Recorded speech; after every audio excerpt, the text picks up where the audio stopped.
And welcome in GameTime Decisions here on the SportsGrid Network on this Thursday now, January 11th. I'm Joe Raineri. I want to thank you so very much for making us a part of your night as we get ready for a loaded slate here across the sports betting landscape.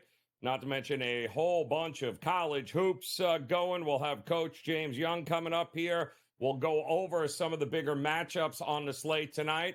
Light card in the association. In fact, we already had one game finish up over in France, if you can believe that. Yes, as the NBA taking a page out of the NFL's book, going international as the Cavs handled business against the Brooklyn Nets.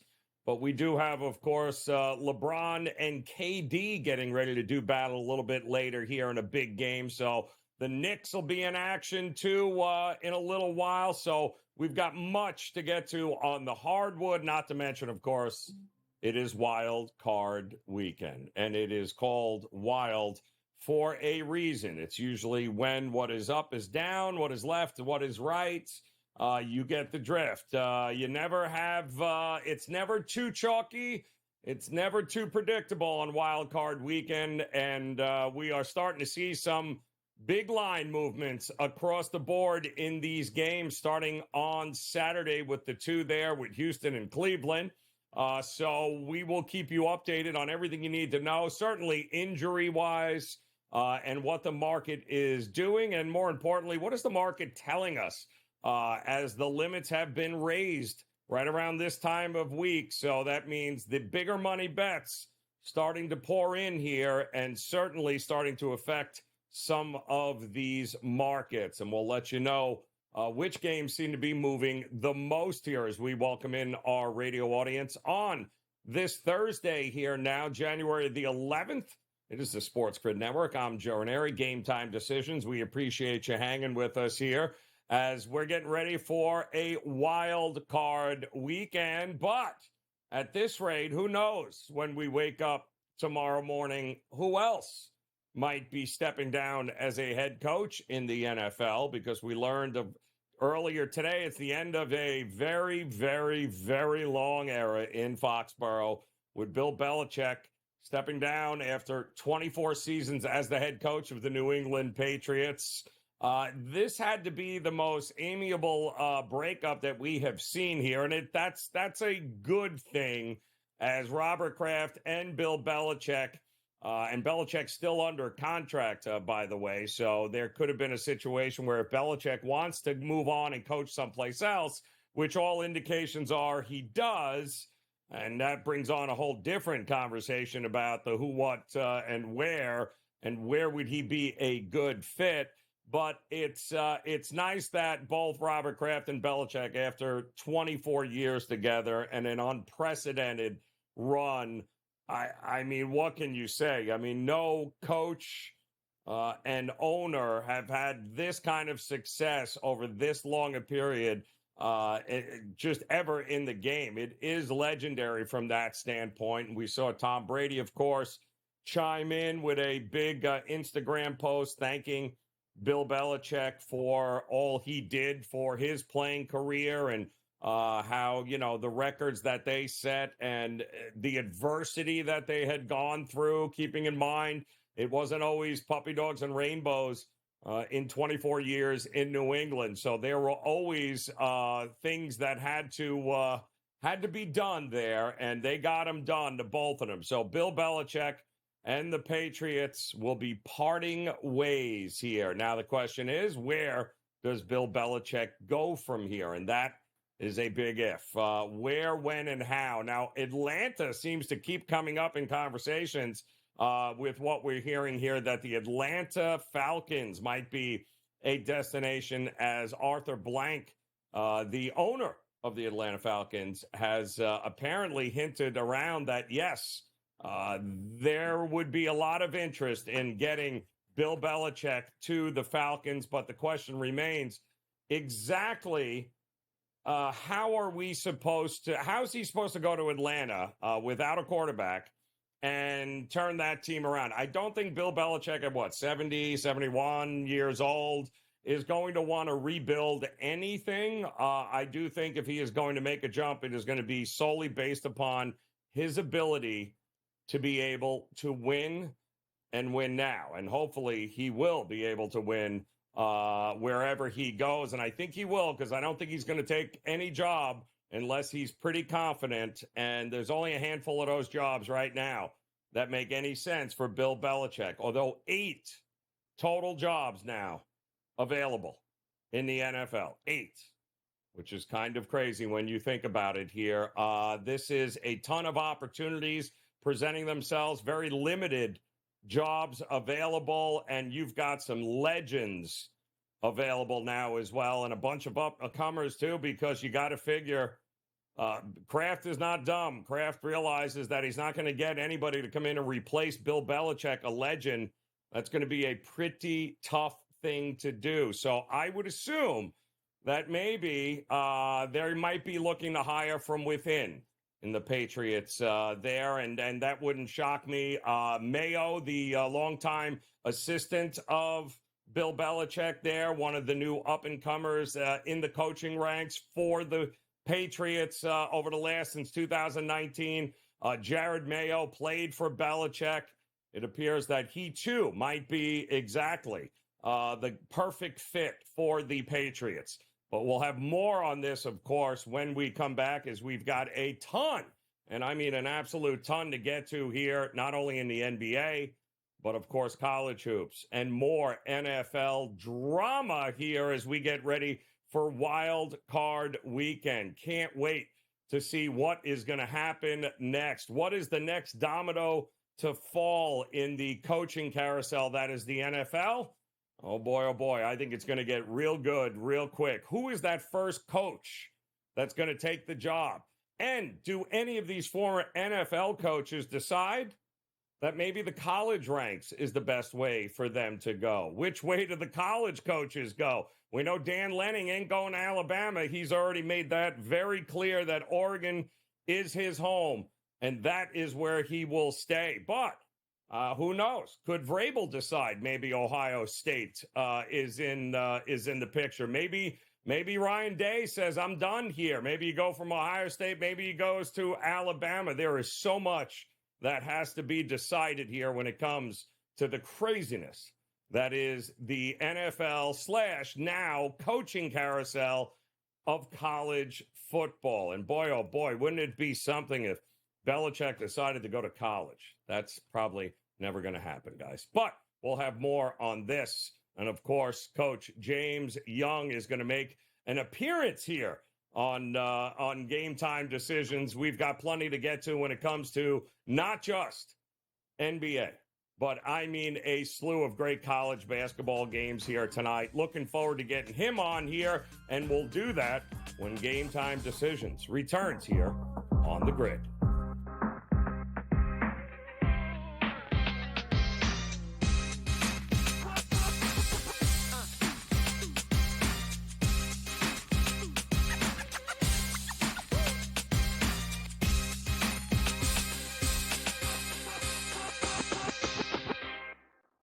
Quarterback at quarterback. We're going to lay some juice. We're going to have some dog prices, and we're going to go right in the middle. Because I don't know what they're doing. To me, they're in a complete rebuild, Kev. Go run, run, run.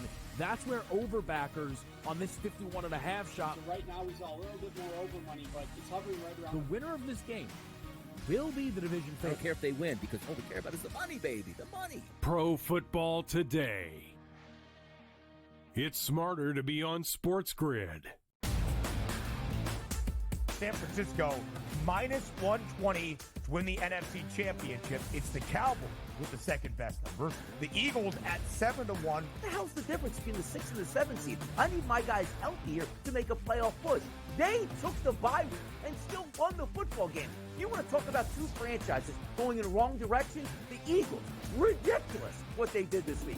The Early Line. Only on SportsGrid.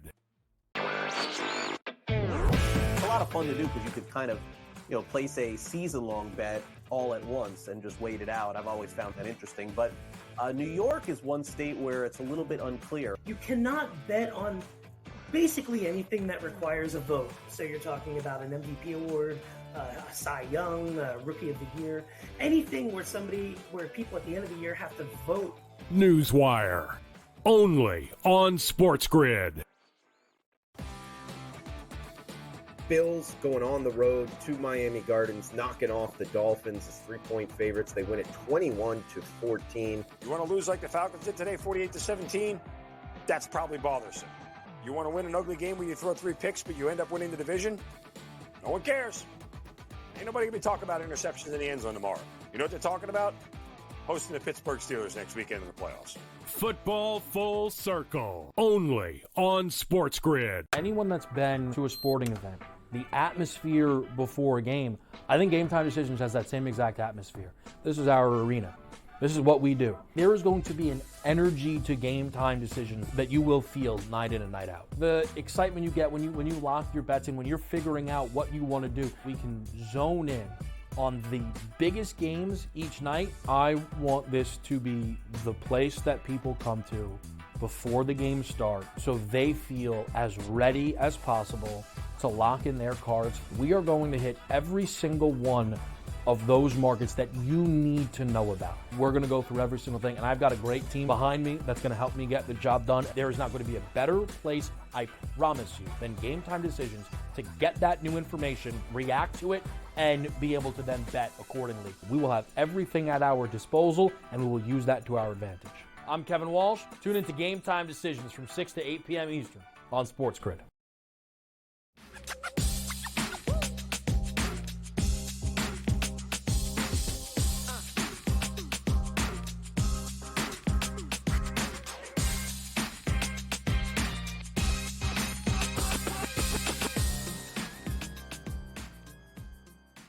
All right, welcome back in Game Time Decisions here on the SportsGrid Network. I'm Joe Raineri, joined by the coach, James Young, as we've got plenty to get to here tonight on the hardwood here. NBA action, just 4 games remain. We had one overseas, which was pretty dominated there by the Cavs over the Nets, but love the Bucks and the Celtics coming up here tonight. Interesting spot for the Mavs and the Knicks, not to mention the Phoenix Suns and the Los Angeles Lakers. So some great basketball in the association. Loaded card in college hoops here as well there, Coach. But let's start with this NBA since we only got a couple of games here. And I got to tell you, I thought for sure when they were like, well, we're going to France to play a couple of games overseas. Coach, I thought for sure they're sending Wembanyama back there. And then I'm like, wait a minute. He was in like the Paris of, in Detroit last night. So like the Michigan Paris is where he was. There's no way they're flying him out there for this game. But no, France ended up getting the Cavs and the Nets. I can't think of 2 worse teams to send to Paris to represent the NBA here. Very strange scheduling here with a 2:00 in the afternoon game overseas, Coach. Yeah, good to be on with you, Joe. And yeah, weird scheduling, but it don't matter where the Nets play. Brooklyn, Brendan Byrne Arena, that's what they used to play in Jersey. Nassau Coliseum, France, it don't matter where the hell these jokers play. They cannot get a win, and not shocking at all that Cleveland went ahead and won that game tonight.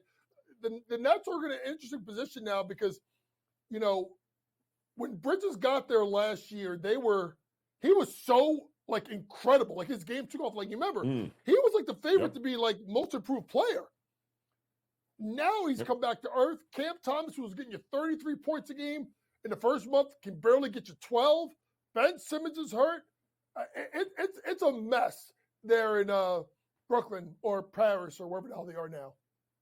111, 102. It's a heck of a trip to only go and get your team and to lose miserably like that. But kudos to you, Nets, for making the trip there. How about the Bucks tonight taking on the Celtics? Another very strange line here tonight, Coach, because we knew the Celtics last night go to war with Minnesota.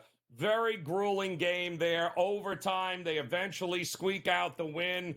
Then they, so extra basketball. Now they got to hop on a plane and go to Milwaukee to take on a rested Bucks, who we assume Lillard and Cameron Payne would be back. So there's no real injury concerns on Milwaukee. You have no idea who might rest for Boston.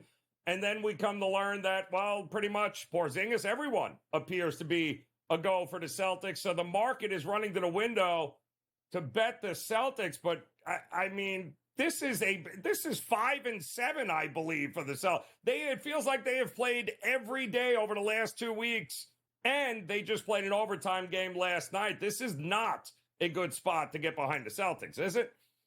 I don't think it's a great night, Joe, to get behind the Celtics on a back-to-back, even though Porzingis was up, because you talked about it, the amount of energy that they had to exhaust last night in that thrilling game. But then to come back and now travel, right? That's the thing that I always think about is back-to-backs, teams have to travel to 2 cities, right? Like that's when you got back-to-back, you're at home, you can say, all right, you're sleeping in your own bed, whatever, but you figure, they don't probably get into Milwaukee to what, 2, 3 in the morning? Yeah. So to me, if you look at anything, I would honestly think the play could be the over when you look at this matchup tonight, because you could see a situation where the game gets out of hand. It's 2:47, right? I know, you're like, oh my God, it's a lot. I'm sorry, right? I'm sorry. It opened at 2:39. It's moved all the way up, right? So people are running to the window. It's mainly because everybody's in. Yep. Milwaukee can't stop anybody, right? We've noticed. Boston's on the second leg of a back-to-back. So if I'm Adrian Griffin, I'm going to try and run him out the building. I think this game goes over its number of 247. Yeah. 5th game in 7 days for the Celtics here. I mean, this is just one of those scheduling spots that nobody's immune to, especially, I think, the Celtics here tonight. You can always say the same thing with OKC here, Coach, because they got to go home now after a back and forth with Miami. That was a very entertaining game last night, but they, too, have been playing an awful lot of basketball now. They got to hop on a plane, go home, and there's Portland, who seems to alternate getting blown out and upsetting teams, getting blown out, upsetting teams. It feels like 13 is an awful lot of points to be laying in this one as well. Yeah, this is a stay away game in regards to taking a side. If you want to go and take the Oklahoma City team total over, that could be the play. I know they're coming back, but at least they came back home. I watched Portland against the Knicks a couple of nights ago, and look, I mean, I don't even know if non-competitive is even the term you can use. It was a bloodbath. I mean, it was a bloodbath. Mm-hmm. I mean, to the point where the Knicks, I think, got outscored by 8 in the fourth quarter. Tips was pissed, and I think they won by 30 something. So to me, it's a good spot for Oklahoma City to score, but I can't lay 12.5 points on the team like that on a back-to-back. But on the flip side, I can't take 12.5 with Portland because you don't know what you're going to get out of this team night in, night out. Yeah, well, that's a big ask for some teams tonight that have been playing a lot of basketball. Scheduling's not great here, but then you got the Knicks who are getting ready to take on Dallas. No Doncic here tonight, but it does look like, I guess, they'll have the other comment. Kyrie will be there, so they'll have the other pieces here. Market seems to be moving towards the Knicks in this one. Is it a train you want to get in front of? But the numbers tell us without Doncic, they're a better defensive team, Dallas. They're going to need to be here against this Knicks squad. Well, I think the interesting thing of all this, Joe, is I think the under could be the play. Now, I do like the Knicks minus the points. Remember, folks, before the announcement about Doncic yesterday, I think the Knicks were underdogs. And they've moved all the way to, I think, a 4.5-point favorite tonight. So I do like the Knicks tonight. The Knicks defense, Joe, has been, I would dare say, superb since the acquisition of OG Anunoby. But the crazy thing is, I'm going to go with OG Anunoby over 13.5 points tonight. Listen, he misses the first 3 games. You got to remember, folks, when you get traded during the season, you have no training camp. You have no practices. You're basically, I think he said once that he just cut and he moved. But something clicked that last game, 23 points, 16 in the first quarter versus Portland. I think he goes over his team total of his points total of 13.5 points. OG is going to start to get acclimated offensively. And I think the fact of the driving angles and the fact that you have a guy like Hartenstein that could pull the defense away from the basket a little bit gives Brunson driving lanes. That quarter three is going to be open all night. Look for him to hit also at least 2 threes. That's minus 140. Shop that around minus 135 on FanDuel. But I do like over 13.5 points and over 1.5 made threes tonight for OG Anunoby. Yeah, it ain't broke, don't fix it. But it's broke in LA, isn't it? Because KD, although you can make the argument it broke in Phoenix as well. So who's getting fixed here in this game here, Coach? You can go more into it when we come back. But just a quick view of this. Are you looking side or would you look total in this one as well? No, I'm fading the Lakers. I mean, I can't take them. I mean, I'm shocked I'm taking Phoenix. But you can tell by how much the line has moved. The line has moved 3.5 points. And that's wrong with the plus 1.5. That thing has been moving all day. But I like Phoenix to cover, and I'll just go straight up on the money line. They get the job done tonight. I just think the Lakers are a hot mess. They can't. Guys don't want to be there. Darvin Ham's fighting with guys. They're done. Go ahead and take the Phoenix Suns and take Bradley Beal over 17.5 points. He's starting to get rolling here a little bit for Phoenix. Hard to believe that we're in January and this is the first time Phoenix's big three will play the Lakers. Kind of nuts. We'll have more with Coach James Young coming up next here on The Grid.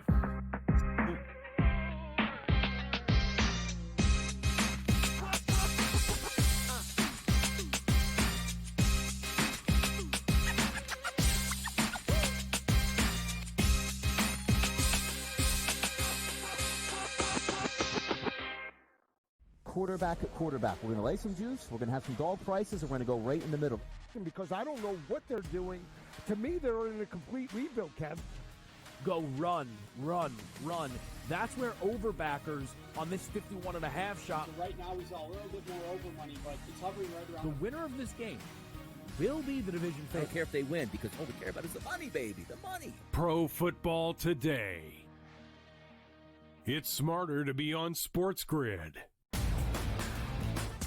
San Francisco minus 120 to win the NFC Championship. It's the Cowboys with the second best number. The Eagles at 7-1. What the hell's the difference between the 6th and the 7th seed? I need my guys healthy here to make a playoff push. They took the bye week and still won the football game. You want to talk about two franchises going in the wrong direction? The Eagles. Ridiculous what they did this week. The early line. Only on SportsGrid. It's a lot of fun to do because you could kind of, place a season-long bet all at once and just wait it out. I've always found that interesting. But New York is one state where it's a little bit unclear. You cannot bet on basically anything that requires a vote. So you're talking about an MVP award, a Cy Young, a Rookie of the Year, anything where people at the end of the year have to vote. Newswire. Only on SportsGrid. Bills going on the road to Miami Gardens, knocking off the Dolphins as 3-point favorites. They win it 21-14. You want to lose like the Falcons did today, 48-17? That's probably bothersome. You want to win an ugly game where you throw 3 picks, but you end up winning the division? No one cares. Ain't nobody going to be talking about interceptions in the end zone tomorrow. You know what they're talking about? Hosting the Pittsburgh Steelers next weekend in the playoffs. Football Full Circle. Only on SportsGrid. Anyone that's been to a sporting event, the atmosphere before a game, I think GameTime Decisions has that same exact atmosphere. This is our arena.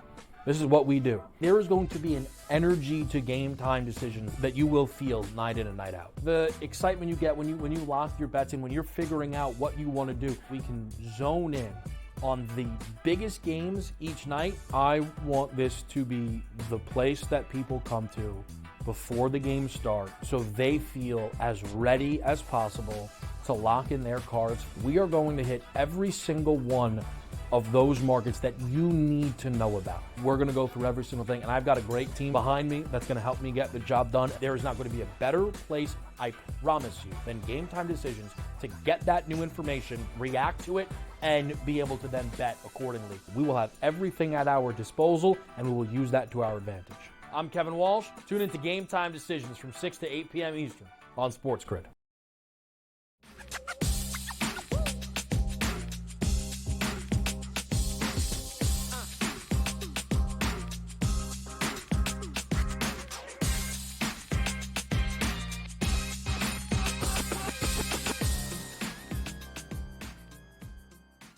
All right, welcome back in Game Time Decisions here on the Sports Grid Network. Joe Raineri alongside the coach, James Young here. And, Coach, we got 57 games on tap here tonight in college hoops, too. A lot of mid-majors going at it, both low mid-majors as well. Some of the teams that fly under the radar. But we got some really interesting battles coming up here tonight, not just on the East Coast, but little late night basketball out west. I want to ask you about a team that you know very well here, and that is Monmouth, who is getting entirely too many points as far as I'm concerned. They're one of the best three-point shooting teams in the country, and when I get a really good three-point shooting team and you're going to give me, 8-9 points now? It feels like something's wrong. What are we missing with Monmouth here tonight? I think, Joe, first of all, shout out to Monmouth, obviously, my very dear friend, King Rice, and shout out to my buddy, Ricky Callahan, the top assistant. Get well, Ricky. He had hip replacement surgery not too long ago, Ricky. But people are still looking at Monmouth for last year. See, people have to understand something about Monmouth, okay? And I want to explain this real quick. The last year they were in the MAC, Joe, they went for it. They went into the portal, right? They got Wes Miller from Cincinnati's son, Walker, my brother, I should say Walker Miller. They got Shavar Reynolds from Seton Hall, and they loaded up and they made a run, right? So then last year they were god-awful because they had no experience. Well, Monmouth has flipped the switch this year. Spencer's played really well, but it's really been the play of King Rice's son, Xander Rice, who was an outstanding young man and a great basketball player. They shoot the ball incredibly well from three. And when you shoot the ball well from three, I think they're top 30, 35th in the nation at three-point shooting versus a team that's in the bottom 30 and three-point percentage defense.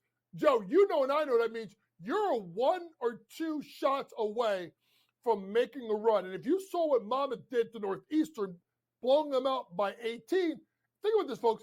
They've played, Seton Hall, who we didn't think was good, but they obviously are, lost to them by 9. They've played Penn, lost by 15, pretty good team.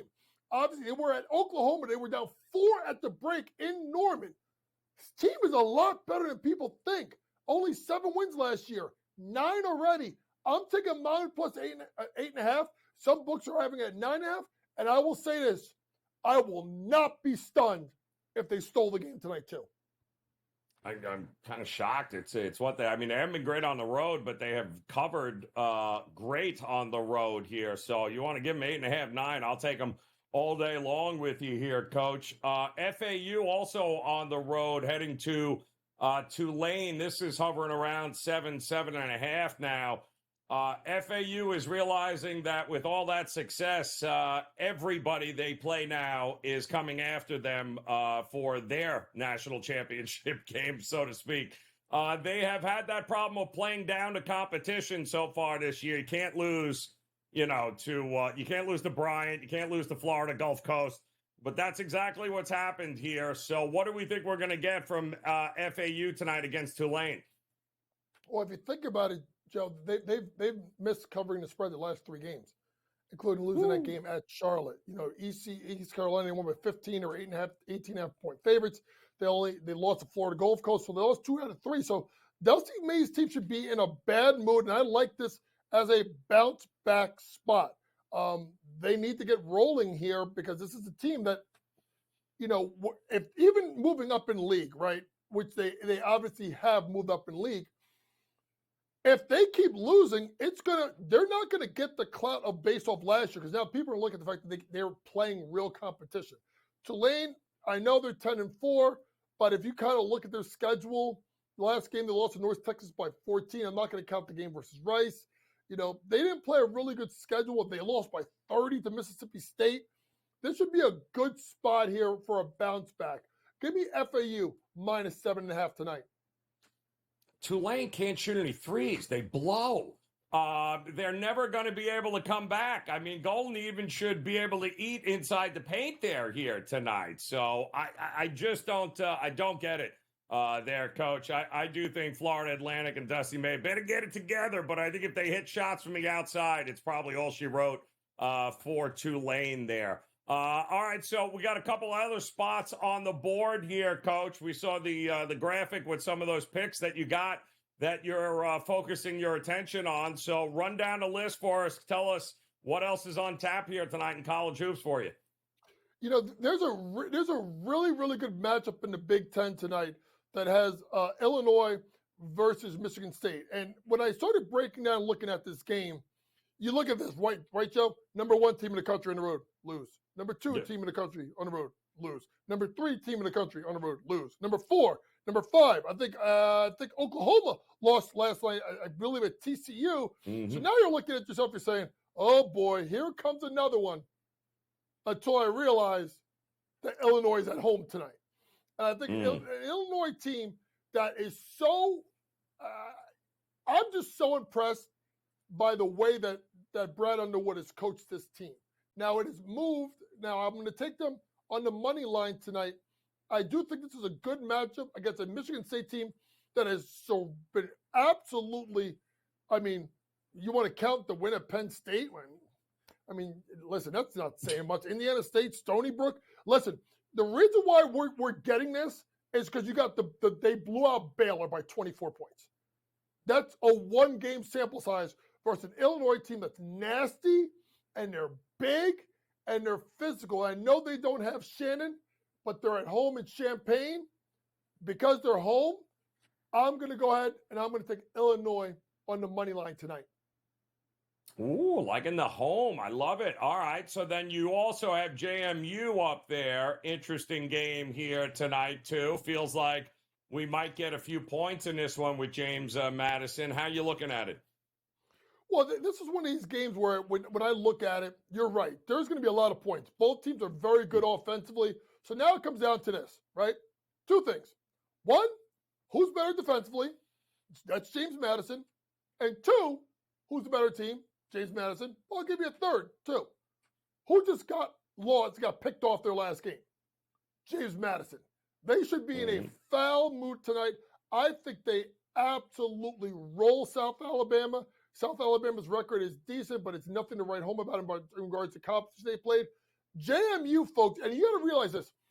When you're these teams that are in these mid-major conferences, you're fighting for seeding, right, in regards to the NCAA tournament, but you're also fighting a lot of the Power 5 teams if you were to get picked off in the league in your conference tournament. So winning games handily in the league, especially on the road, become a lot more important than people think. I think this is a big spot for JMU. I think they're going to be in a bad mood. I'm sorry, they're at home, but they're going to be in a bad mood. It's 12.5. South Alabama's not played anybody. I'm going to go ahead and take JMU, and I think they win, and they win big. Think about this, folks. Over-under's 155.5, and they may still get over. We've gotten a lot of this week here, Coach. Not been a good start to the new year for some of the elites here in college basketball. We watched Houston go down. We watched Purdue go down. We watched Kansas against UCF go down. I mean, it's just rinse and repeat. And I'm laughing. I'm going, it seems like a lot, but we also seem to get this every year. There's always that one stretch, right? That week or two where if you are a top 5 team, buckle up because I don't know what it is, Coach, but it's, you know, when we start conference play, it's a much different animal than the cakewalks a lot of these teams had in the non-conference. But it's something that happens every year. Well, I think what you have, Joe, let's be honest, you have parity. You have a lot of parity in college basketball now where, I mean, if you even think about the odds to win a national championship, you know, we used to remember the days where teams would be 3-1 favorites. What's the best right now? 8.5, 9-1? So that tells you right off the bat what you have. But I think what you're going to see is it's going to be intriguing, Joe, as you get into Saturday. You have some really, really, really big-time matchups on Saturday. I mean, and you're talking, you know, from high noon, you're going to get some great games. So it'll be something to watch. And it's great about college basketball is when you get to Saturdays, you get a ton of games. So think about this, folks. Saturday, Northwestern Wisconsin, St. John's Creighton, Oklahoma, Kansas, Houston, TCU, Kentucky, Texas A&M. That's just 5 of the games. 5 of them. There are games up and down the board, and I do think during this season, Joe, you're going to see a lot. It's almost like, I don't know if you want to be a top 5 team in the country, right? Because you're going to probably get picked off. And what's that phrase? Top 25, top 20 in the country as a road favorite, slight road favorite.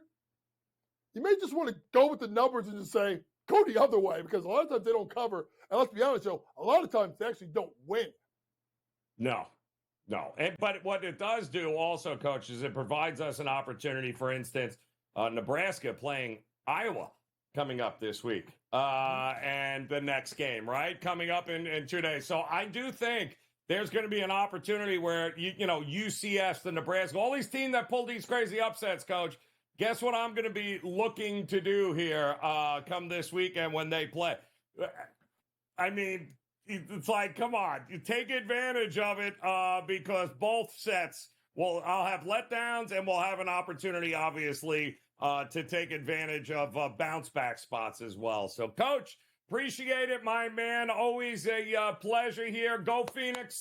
Let's get that Suns ticket ready to go here tonight. And, of course, we'll talk to you again tomorrow. Game Time Decisions continues here on the Grid.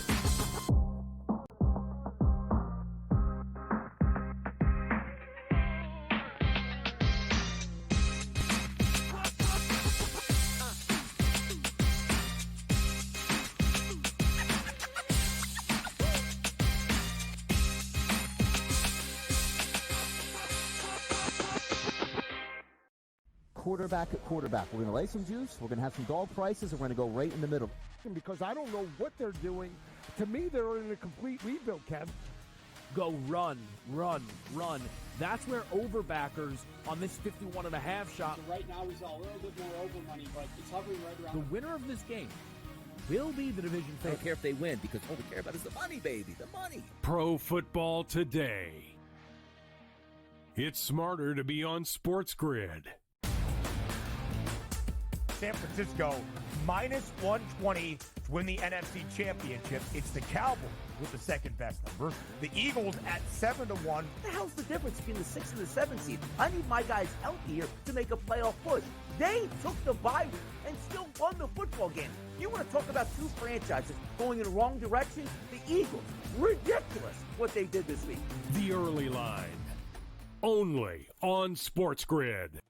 It's a lot of fun to do because you could kind of, place a season-long bet all at once and just wait it out. I've always found that interesting. But New York is one state where it's a little bit unclear. You cannot bet on basically anything that requires a vote. So you're talking about an MVP award, a Cy Young, a Rookie of the Year, anything where people at the end of the year have to vote.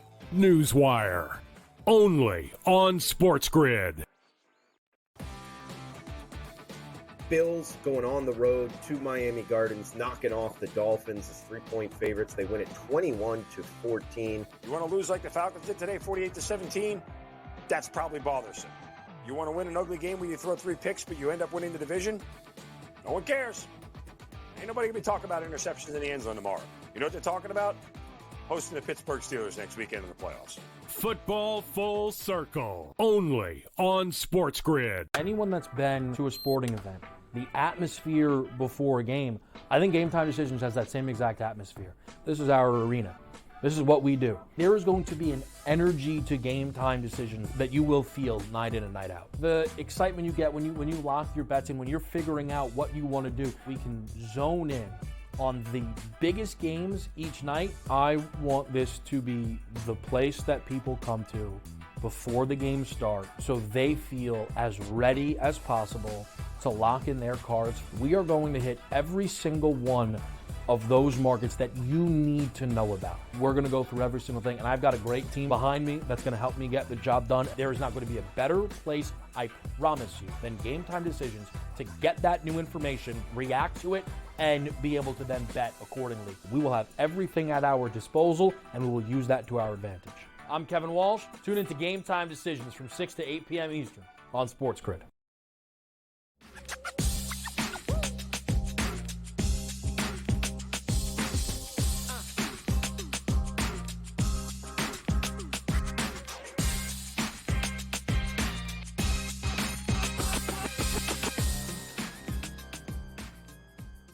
All right, welcome back in Game Time Decisions here on the Sports Grid Network. Plenty we're getting ready for this weekend, including Wild Card Weekend. Of course, the NFL will have some updated numbers and get our good friend Brady Cannon's thoughts as he steps up and in on what is no doubt going to be a wild, hence Wild Card Weekend here. But first, Brady, we got a wild one going on the PGA Tour. The Sony Open off and running with, we had you on the show 24 hours ago, running down a list of guys that you were focusing on. And I'm looking at this leaderboard, and there's a lot of the same names with the guys you gave out on the show yesterday here. So initial thoughts of what we got here so far today. Well, Joe, good to be with you once again. Yeah, Brendan Todd, the best of the bunch there that we mentioned on Wednesday prior to them teeing off here as he shoots 4 under today, and a really good 4 under because the wind blew pretty heavy today. Anywhere from 20 plus miles an hour out there in Honolulu at this course, YLA Country Club. And you saw that reflected in a lot of these scores. You got a lot of guys that are over par. Some of the favorites like Brian Harmon, another one of my guys, he shot just 1 under. He was kind of back and forth, made a lot of bogeys, made a lot of birdies. So I was trying to figure out what was going on, just kind of watching these scores online earlier this morning. And then, of course, I checked the weather and I was like, oh, I see what's going on. It's really blowing. Taylor Montgomery, a local product, a UNLV Rebel. His dad runs a big-time golf course out here in Las Vegas. Of course, he looks like he's going to possibly be your first-round leader. It was interesting. I was checking some of the final prices at the Circa book last night, and Taylor Montgomery in the outright market was all the way down in like the 150, to 1 neighborhood. Wow. It starts out at 20 to 1, and as you scroll on down, it gets bigger and bigger. And so he's there bunched up with all these guys that are, 125, 150, what have you. And bang, he's sitting there like at 85 or 95 to 1. Somebody hit him pretty hard and moved that number. Mm-hmm. And right now it looks like a pretty good call. But I tell you what, Joe, if you look at the forecast, it looks like the wind is going to be decreasing by about 5 miles an hour per day. So, 20 plus today, looks like 10 to 15 tomorrow. And by the time we get to Sunday, we're supposed to look at 5 to 10, near dead calm by the time we get to Sunday. So I think some of these guys that are at even par, 1 under, you could maybe get a big price on some of these guys because I think scoring conditions are going to get better. And some of these guys that, are, pretty juicy as far as price right now could go really low over the next 3 days. I mean, you've got not defending champs, but former champs, Zach Johnson and Patton Kazire. They're at like 1 or 2 under, and they're 200 to 1. You got Brian Harmon, pre-tournament favorite at 1 under. His price is now double at 40 to 1. Matthew Fitzpatrick, I think, shot 1 under today. His price is basically double at 35 to 1. So I think there's some diamonds in the rough out here with this wind possibly dying down and some of these big names getting off to a slow start. So the guy that, and we had talked about this yesterday as well, the possibility of Chris Kirk going back to back in Hawaii. Yeah. He's the guy's making shots and putts from everywhere here. He's 4 under. He's only a couple of shots off the lead. I mean, could we start the year off with back-to-back Chris Kirk tournament wins here? Is that possible? Right. I mean, what's that ticket pay? Let's see. I'm going to start the year with back-to-back wins by Chris Kirk. That had to be 10,000 to 1. No, but it's very possible. I mean, I wrote this up in my article for the PGA Tour, and I think we talked about it on the show as well. This guy's a great fit for this golf course. He's got 4 top 10 finishes, including 2 runner-ups in his career. Now, he doesn't necessarily fit the mold for Kapalua, which is a big, gargantuan golf course with massive fairways and is kind of built for a bomber-type player. Chris Kirk's not a bomber. He's a very accurate, shorter hitter, great short game type player. He goes and wins last week, and now he gets to a course that is even more up his alley, and he's off to a heck of a start, just 1 shot off the lead. So, and I think he's going at about 14 to 1 right now. That's about half of what he was pre-tournament. But boy, the way he's going, how can you argue with it? I mean, it might be worth a stab. I'm with you, man. I mean, he's obviously in a groove. These things tend to keep rolling here, but a lot of guys, because it's in Hawaii, a lot of guys still out on the golf course just starting their round. So certainly worth keeping an eye on, and certainly worth keeping an eye on the marketplace here for these games coming up in Wild Card Weekend. And I keep watching the Houston money come in here, and I'm wondering if I missed anything here as the rookie quarterback getting ready to take on the number one defense with the Browns. I'm seeing twos everywhere now.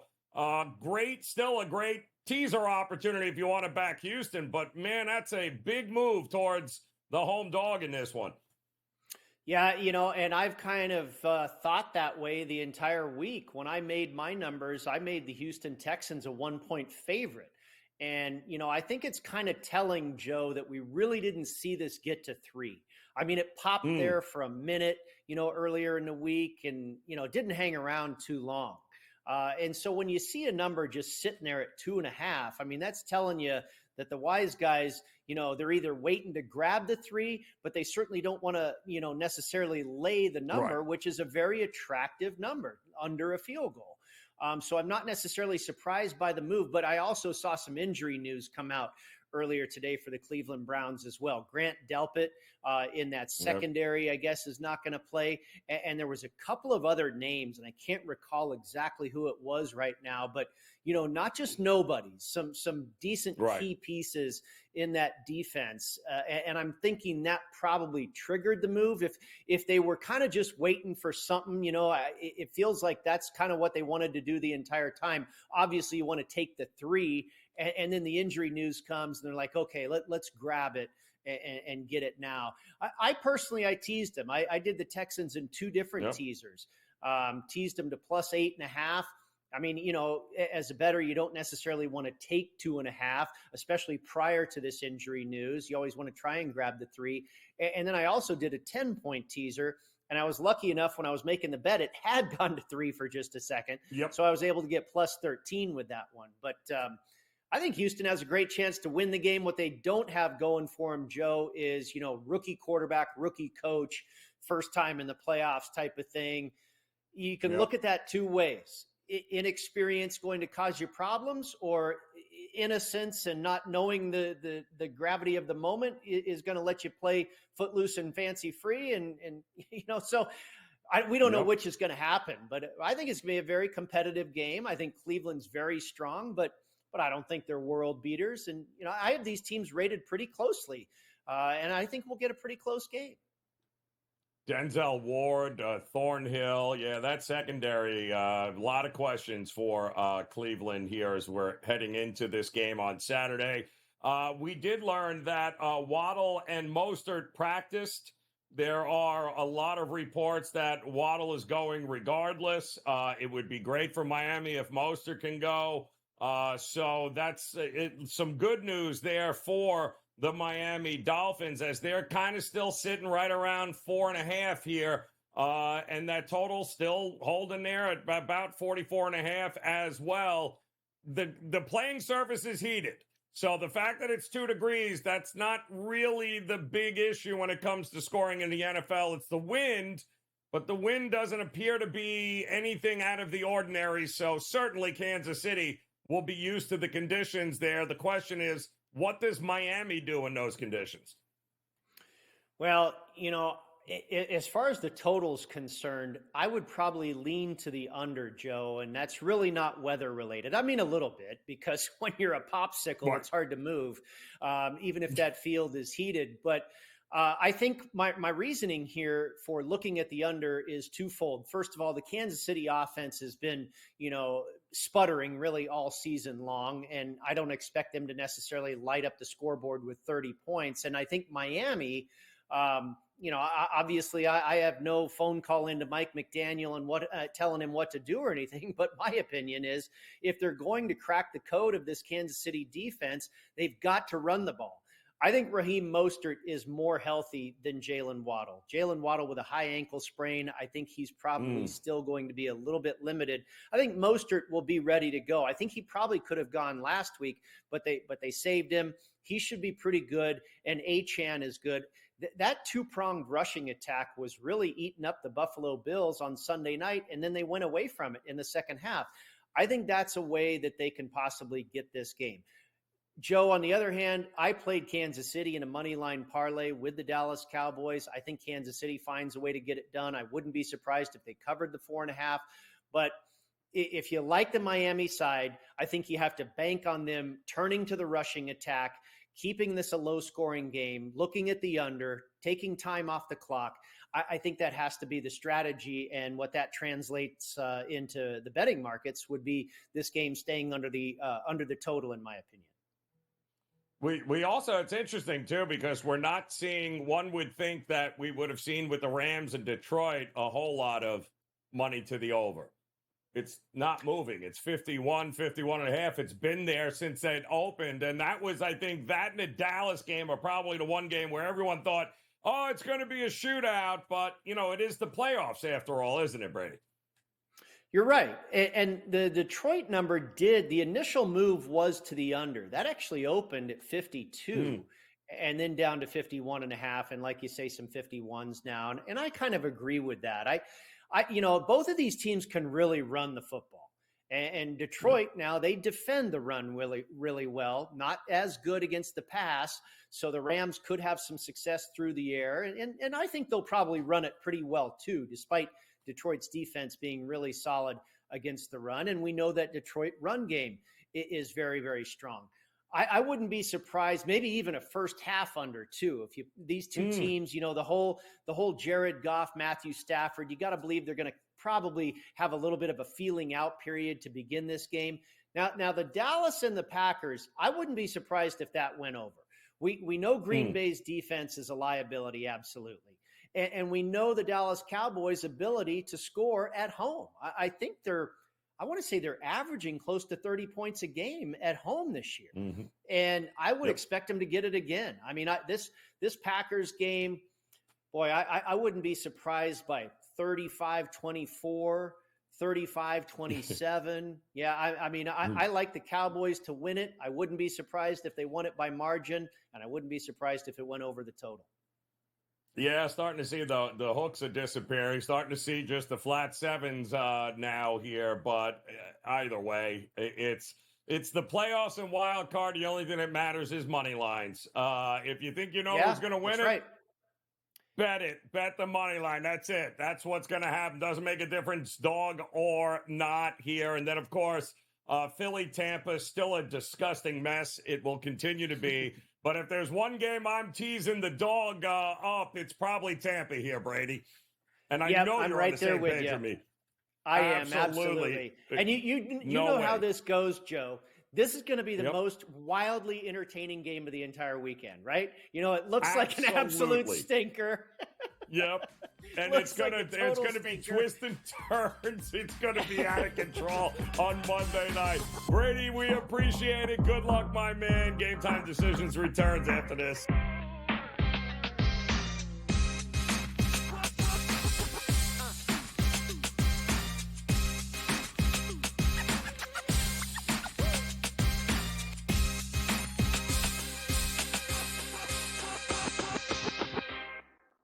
Quarterback at quarterback. We're going to lay some juice. We're going to have some dog prices, and we're going to go right in the middle. Because I don't know what they're doing. To me, they're in a complete rebuild, Kev. Go run. That's where overbackers on this 51.5 shot. Right now, he's a little bit more over money, but it's hovering right around. The winner of this game will be the division I favorite. don't care if they win, because all we care about is the money, baby. The money. Pro Football Today. It's smarter to be on SportsGrid. San Francisco minus 120 to win the NFC Championship. It's the Cowboys with the second best number. The Eagles at 7-1. What the hell's the difference between the 6 and the 7 seed? I need my guys healthy here to make a playoff push. They took the bye week and still won the football game. You want to talk about two franchises going in the wrong direction? The Eagles, ridiculous what they did this week. The early line, only on SportsGrid. It's a lot of fun to do because you could kind of, place a season-long bet all at once and just wait it out. I've always found that interesting. But New York is one state where it's a little bit unclear. You cannot bet on basically anything that requires a vote. So you're talking about an MVP award, a Cy Young, Rookie of the Year, anything where people at the end of the year have to vote. Newswire, only on SportsGrid. Bills going on the road to Miami Gardens, knocking off the Dolphins as 3-point favorites. They win it 21-14. You want to lose like the Falcons did today, 48-17? That's probably bothersome. You want to win an ugly game where you throw 3 picks, but you end up winning the division? No one cares. Ain't nobody going to be talking about interceptions in the end zone tomorrow. You know what they're talking about? Hosting the Pittsburgh Steelers next weekend in the playoffs. Football Full Circle, only on SportsGrid. Anyone that's been to a sporting event, the atmosphere before a game, I think GameTime Decisions has that same exact atmosphere. This is our arena. This is what we do. There is going to be an energy to GameTime Decisions that you will feel night in and night out. The excitement you get when you lock your bets in, when you're figuring out what you want to do, we can zone in on the biggest games each night. I want this to be the place that people come to before the games start so they feel as ready as possible to lock in their cards. We are going to hit every single one of those markets that you need to know about. We're going to go through every single thing, and I've got a great team behind me that's going to help me get the job done. There is not going to be a better place, I promise you, than GameTime Decisions to get that new information, react to it, and be able to then bet accordingly. We will have everything at our disposal, and we will use that to our advantage. I'm Kevin Walsh. Tune into GameTime Decisions from 6 to 8 p.m. Eastern on SportsGrid.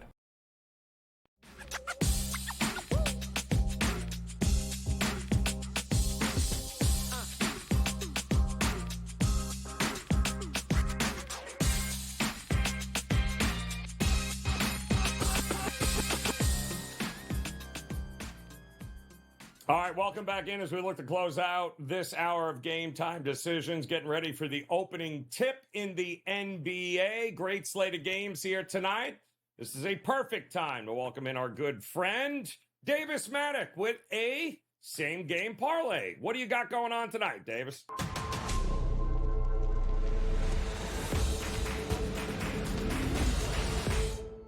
All right, guys, we are back for another same-game parlay over on the FanDuel Sportsbook, continuing the action in the NBA. We got 2 of our 3 legs last night. We needed Shea to score 1 more point. He didn't get it. Those are the breaks, but we are going to keep it going tonight with the Phoenix Suns traveling to play against the Los Angeles Lakers. Who knows who is going to be active for the Suns on any given night? They theoretically have their big 3 available, but you never know when Kevin Durant's hamstring is going to act up or Bradley Beal has to take a rest day. So we are going to begin by taking the Los Angeles Lakers.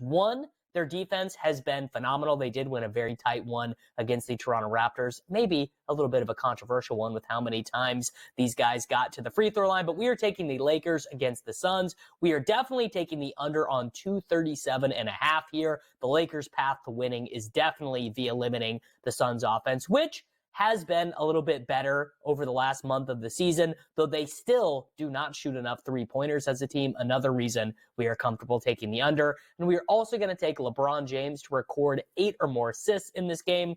He's coming off a 12-assist game against Toronto, and he has been over 8 assists in 3 of his last 5. Obviously, LeBron has been spending a lot of time playing point guard for the team because they don't really trust D'Angelo Russell all that much. This 3-leg same-game parlay is going to give us plus 427 odds on the FanDuel Sportsbook. Lakers -1, under 237.5, and LeBron James to record 8 or more assists in this game. Good luck tonight, everybody. All right, Davis, we appreciate it. Getting ready. Again, only 4 games in the NBA here tonight, but they are 4 good ones, and we have got you covered. Also, huge slate in the NHL. We'll talk some next year on Game Time Decisions.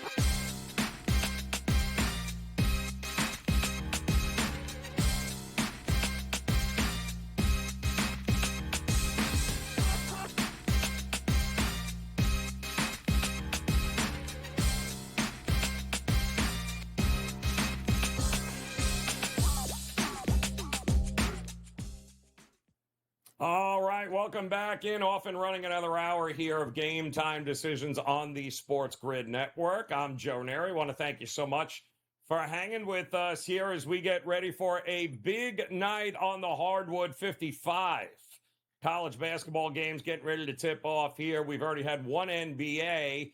We've got 4 other games coming up. We got 11 NHL games that we're going to break down for you coming up this hour. And of course, we all woke up this morning with the big news that not 7 vacancies in the NFL when it comes to head coaching jobs. It is now 8, as we learned that the greatest, the GOAT here, Bill Belichick, ending a 24-year run with the New England Patriots. Press, they were all over it here for the last month of the season. Belichick and Kraft have decided to part ways. My goodness, it'll never be the same again. But our Pro Football Insider, Adam Kaplan, joined Scotty Farrell on Coast to Coast today. Here's what he had to say about it. What happens with McCarthy if they shockingly lose to his former team, the Packers, in Big D this weekend? That would be the team. That's if you look at the team that people are talking about, because Jerry Jones, he wants another ring. Okay, it's been since obviously the mid '90s. Belichick is well into his 70s. So is Jerry. Both men know each other. Now that's a popular one. Atlanta. Now we have to remember a guy that you and I know very well. Thomas Dimitroff did a great job. He's a Belichick disciple. They made the Super Bowl with TD being the general manager. Sure, it didn't end well for those guys, but they know the New England way there in Atlanta. So I keep an eye on that. Washington, as I told you weeks ago, Josh Harris will swing big. He's a guy who will spend money. He spent a lot of money, $6.05 billion with his ownership group. And you saw what he's done here. He hired Doc Rivers as soon as the Clippers cut him loose. But he spent money to do that. He's always been willing to spend money. He brought in Nick Nurse in Philly for the Sixers. So that's another team to keep an eye on. But the bottom line is, Bill's not done coaching. For people who thought this is it for him, no, it's not. He's got to get the quarterback right wherever he goes. And that's the other thing is, will he go somewhere where they don't know who the quarterback is going to be? That's the interesting thing. Yeah, it's a lot of questions will remain here, obviously, but 8 jobs opening. This is there aren't a lot of these jobs usually available, but it would seem that maybe, just maybe, this is the changing of the guard in the NFL.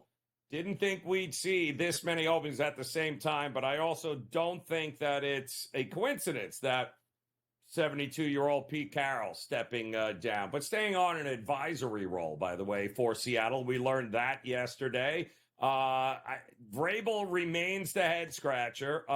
The idea that McDaniels couldn't last 2 years with the Davis family for the Raiders is also laughable. But, hey, who knew? I mean, the first job that he failed at when he got the head coaching job in Denver also seemed to be pretty quick. And you thought, all right, maybe a couple of more years under his belt with Belichick, that things would be different the second time around. No, they weren't.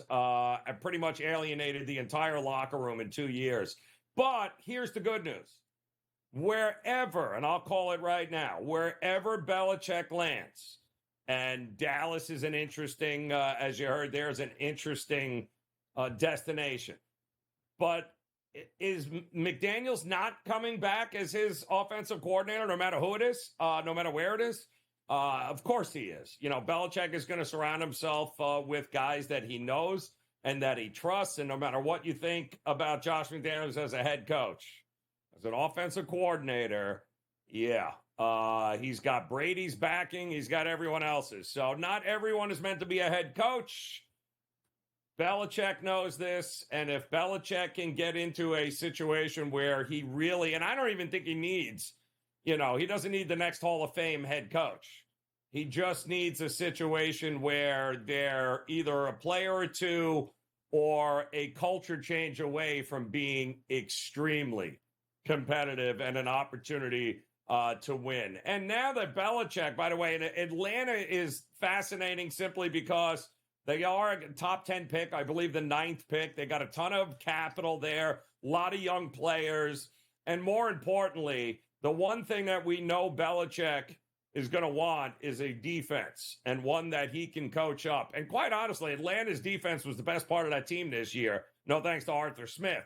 That defense has got a lot of great pieces in it. A.J. Terrell in the back, stud, shutdown corner. They got great linebackers. Belichick is only going to make them better if Atlanta is the destination. And then, of course, it's a matter of figuring out who that quarterback is going to be for them. But either way, I'm fairly certain Arthur Blank would do anything to be able to get him in there, and who wouldn't? I don't think he's going to Tennessee to start over. I don't think he's going in to take the job Mike Vrabel just got fired from. And quite honestly, I don't think Vrabel is taking the job in New England. I know Patriot fans would love that idea. I would love nothing more. Oh, Vrabel, come home. Yeah, that's all great. Yeah, it's the same problem with Alabama. It's the same reason why Dabo and nobody's going there. Nobody wants to follow the GOAT. Nobody wants to follow Saban and live in their shadow. And Vrabel's not going to want to go to New England and live in the shadow of Belichick. I think the smartest report that I have seen about what happens to New England from this point on is that Jared Mayo is one of the young, upcoming potential head coaching candidates in the NFL. He's been under Belichick since 2019. He played for Belichick as a linebacker. Apparently, they think the world of this guy, and it would not shock me at all if that is the route that they go. Again, they got a lot of issues on that team, a ton of issues. You got to get yourself somebody now to oversee what's going on there. If it's a young guy who really is unproven, sitting in the shadow of Bill Belichick, a former player, I think this checks a lot of boxes for New England, then so be it, because I do think it's going to take a little while to hit the reset button in New England. But the idea that a guy like Vrabel, he's not going there to be in Belichick's shadow. It's just he's not going to do it. So I do think New England is on the right track from the reports I'm hearing with Jared Mayo, one of the young guys in the coaching staff there. It's obvious that Belichick and Kraft aren't leaving on terrible terms. So I'm sure Belichick and Kraft have figured out, maybe a direction and given the scattering report on what he thinks should be next. Kraft, certainly after 24 years, respects what Belichick thinks here. So I'm just glad it didn't end up all drama-ridden. I'm glad that they were able to come on the same page and do what was best for both of them. But the first domino to fall will be who hires Belichick first.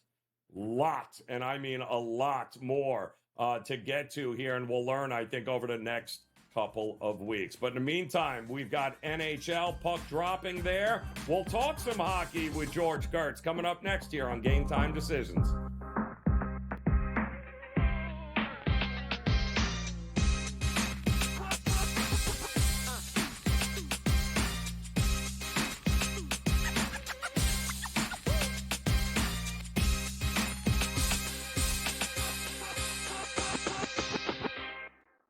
Quarterback at quarterback. We're going to lay some juice. We're going to have some dog prices, and we're going to go right in the middle. Because I don't know what they're doing. To me, they're in a complete rebuild, Kev. Go run, run, run.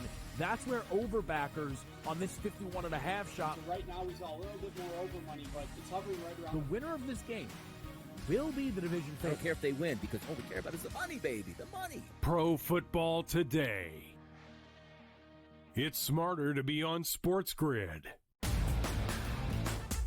San Francisco minus 120 to win the NFC Championship. It's the Cowboys with the second best number. The Eagles at 7-1. What the hell's the difference between the 6 and the 7 seed? I need my guys healthy here to make a playoff push. They took the bye week and still won the football game. You want to talk about two franchises going in the wrong direction? The Eagles. Ridiculous what they did this week. The Early Line.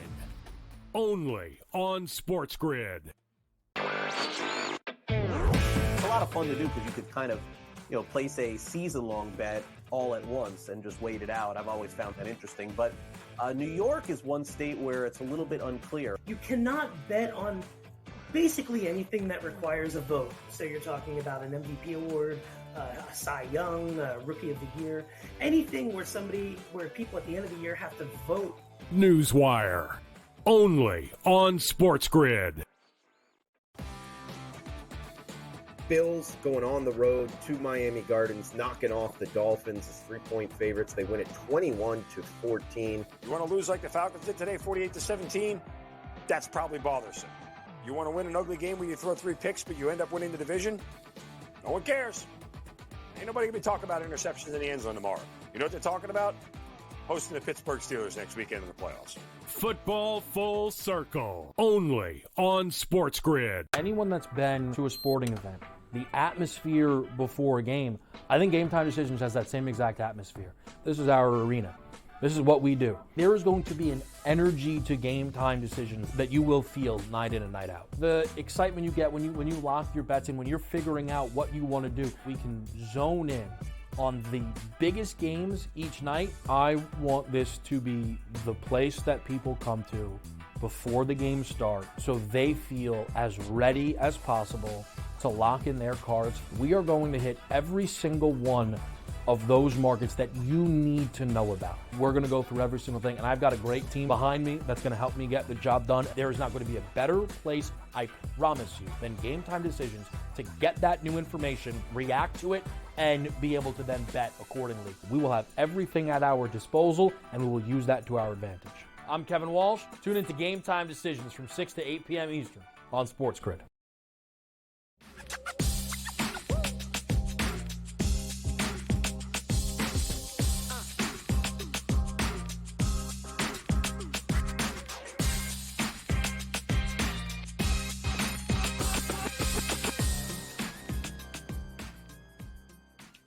All right, welcome back in Game Time Decisions here on the Sports Grid Network. Plenty going on right now as the basketball, both in college and the NBA, off and running here with the 7 o'clock games. We also have a bunch of hockey, NHL going on. We only had a 3-game slate last night, but we got much more than that here tonight. I believe 11, 12 games altogether here. Going on.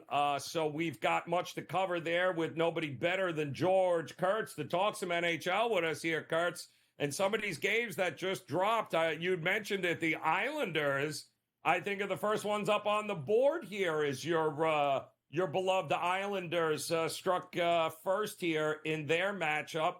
So tell me about that game. Were you leaning one way or the other before the puck dropped there?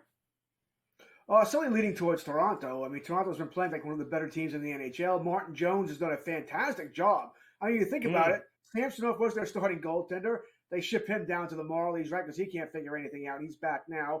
Joseph Woll, okay, he's going to even start it. No, he's hurt. Out to probably around the end of the All-Star break, they think he might return there. And Martin Jones, who's been a veteran backup going team to team to team, he comes on. He's throwing shutout, hit the shutout, it seems like. So he, at the very least, has stabilized the goaltending situation for Toronto. But what's been more impressive to me, Joe, is they seem to have changed their system a little bit.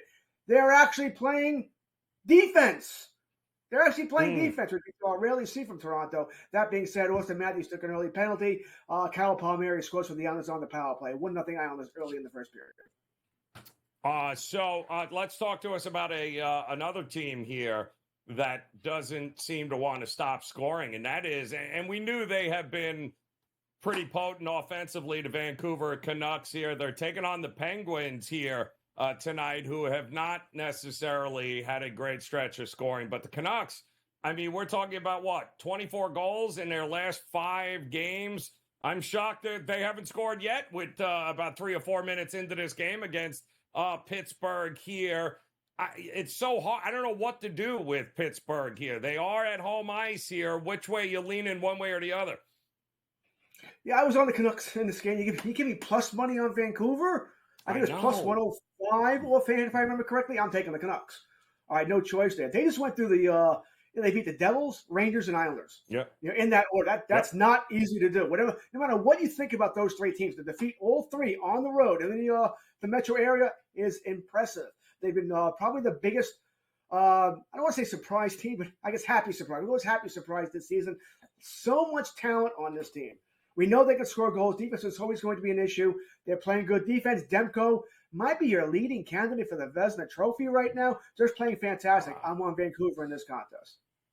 Yeah, kind of hard not to here at plus money there. Also, kind of hard not to back my Panthers here tonight at home, taking on the Kings. They're about 3-4 minutes in there, no score yet. You and I were laughing. We're going, what happened to the Kings' offense? They can't score anymore here. The Panthers have no problem doing that here. So what gave in this one? How were you looking at it? I mean, I think the Panthers might be the best team in the East right now. That could obviously change over the next couple of months, but Bobrovsky is really the difference maker in my mind. We all knew they could play. They have a good offense for Hagee, Kachuk. I can go on and on and on down the team there, Barkov. The defense has always been solid, Ekblad, Montour. But Bobrovsky was always the big question mark, right? Was he going to fall apart in net? Well, this season, he's been a rock. Mm-hmm. I mean, a complete rock, which in my mind has transformed this team. I remember we all know they went to a Stanley Cup last year, but we sort of forget they only got in because Pittsburgh choked the last week of the season by losing to Columbus at home, right? Still the reason they got there. Yep. This year, they're showing everybody now we're one of the best teams here. Love Florida. LA's going the opposite direction, right? I mean, for a while there, they were great on the road. Right? They never lost on the road, but they were iffy at home. Now they're iffy everywhere. They lost to Tampa. They had a 2-0 lead against Tampa Bay with 6 minutes left the other night and lost. That was a huge loss for them. Until they're able to get the right to ship here and they're not scoring goals here, I was on the Panthers tonight. It's interesting too. We've made fun of the Red Wings over the last couple of weeks because they were a mess in December. But a lot of injuries. They seem to have righted the ship a little bit here. And once again, I don't know how that was only 2-1 with the Oilers against the Blackhawks on Tuesday night is beyond me. But here we go. No score. Edmonton against Detroit. How much do you believe in this turnaround for Detroit here? I mean, I believe to a degree. They're a work in progress. We know that, right? They're a work in progress. Their goaltending situation is still dicey. Right, Lyon's your starter right now. Lyon, by the way, was the guy who almost took the starting job from Bobrovsky last year when he was at the Panthers. There, so funny how it all comes around here. So I do like Lyon, but still, we're not talking, an all-world goaltender here. And goalie is so important in the NHL. Now you mentioned it. I'm not complaining about the Edmonton 2-1 win. I didn't have the over. I did have them in a parlay. They won the game, fine. But to only beat a Chicago Blackhawks team 2-1, and Chicago doesn't have anybody left. Right? Corey Perry, gone. Dart, gone. Hull, gone. There's no one there. There's just no one there. So, yeah, maybe they took him lightly, whatever it might be. But that was a surprise here. Earlier today, Joe, the over on this was 7.5. It's like, and it was plus 138 offhand. All right, I wasn't going that direction. I think they pregame it was back to normal, 6.5. But you were laying a lot of juice. It was either minus 158 or minus 168. So I left that alone here. I took the Oilers in the game. Oilers have been on a heater now for months. It's funny. As well as they were playing, they're still only in a wild card spot, but I think they'll be in the top 3 in that division before long. I'm on the Oilers. One thing to keep in mind, though, Picard was in net tonight. He's the starter for Edmonton, not Skinner, so that gave you some pause as well. Yeah, well, they waived Campbell finally. I don't know what the hell took them so long to do that, but maybe it's a new era in goaltending for Edmonton. It used to be that, what's the difference? The easiest gig in the NHL because the team's going to score 9 goals a game, right? Hell, all you can give up is 4 and you're still going to get the win. Yeah, not anymore. Not this year with this team. Also, we seem to have an interesting game coming up with the Rangers, who they don't usually go back-to-back losses. They've been really, really good against that, but now here they are. Coming off back-to-back losses for just the second time this season. It feels like a bounce-back spot for the Rangers. A little pricey, but going against the Blues, what do you think? Like I said, I have the Rangers in a parlay. So, yeah, I think the Rangers are going to win tonight. The Blues can be an up-and-down team. Some nights they play well, some nights not so well, right? We sort of don't know what you're going to get with the Blues here, which makes them a little scary to bet against. That being said, I know the Rangers are the better team. All right, it's on the road. You mentioned it. I don't think the Rangers are losing 3 in a row. I just don't think so. No. I think I kind of like a couple of anytime goal scorers in this game as well here, as far as maybe Kreider, Zibanejad. Panarin probably more of an assist guy for me tonight. But I think the Rangers are going to put up some goals tonight. This smells like a 5-2 win, 5-3 win for the Rangers. Rangers, though, I think they'll break their 2-game losing streak tonight. Yeah, well, they better for sure. We got a couple of big games coming up. in the after 8 o'clock here, including the Golden Knights and the Bruins. Can you back the Golden Knights? Is this a team that you can trust to score enough to get it done against Boston? No. The Golden Knights and the Kings have the same problem. They can't score goals. They're playing well enough defensively. They're not going to give up a ton here, but they're not scoring goals. Plus, they played last night, right? So, no. I'm all on Boston tonight. I think Boston takes care of business, fresh legs and all that we all like here. I don't think it'll be an easy game, mind you. But and listen, I'm not saying the Vegas Golden Knights aren't a good team. They're a very good team, but they're slumping right now. All teams go through this during a long NHL season, and the Knights are feeling it right now until they score a couple of goals. All right, they got shut out last night against Colorado, a team and Colorado had been giving up goals by the bunches. All right, this wasn't a very good defensive team before last night. Now, until they break that streak, I'll be on the opponent. Give me the Bruins tonight. Yeah, we got to say, is Hill going tonight? Have they, I guess we won't know until warm-ups. Who's going to be in net for him? Going through last night. Shoot. That was impressive with Colorado there, but this is going to be a good one. Two teams with the best records in the National Hockey League, and it's a pick-em price at 10 o'clock here tonight. We'll have more with George Kurtz when Game Time Decisions returns here on the Grid.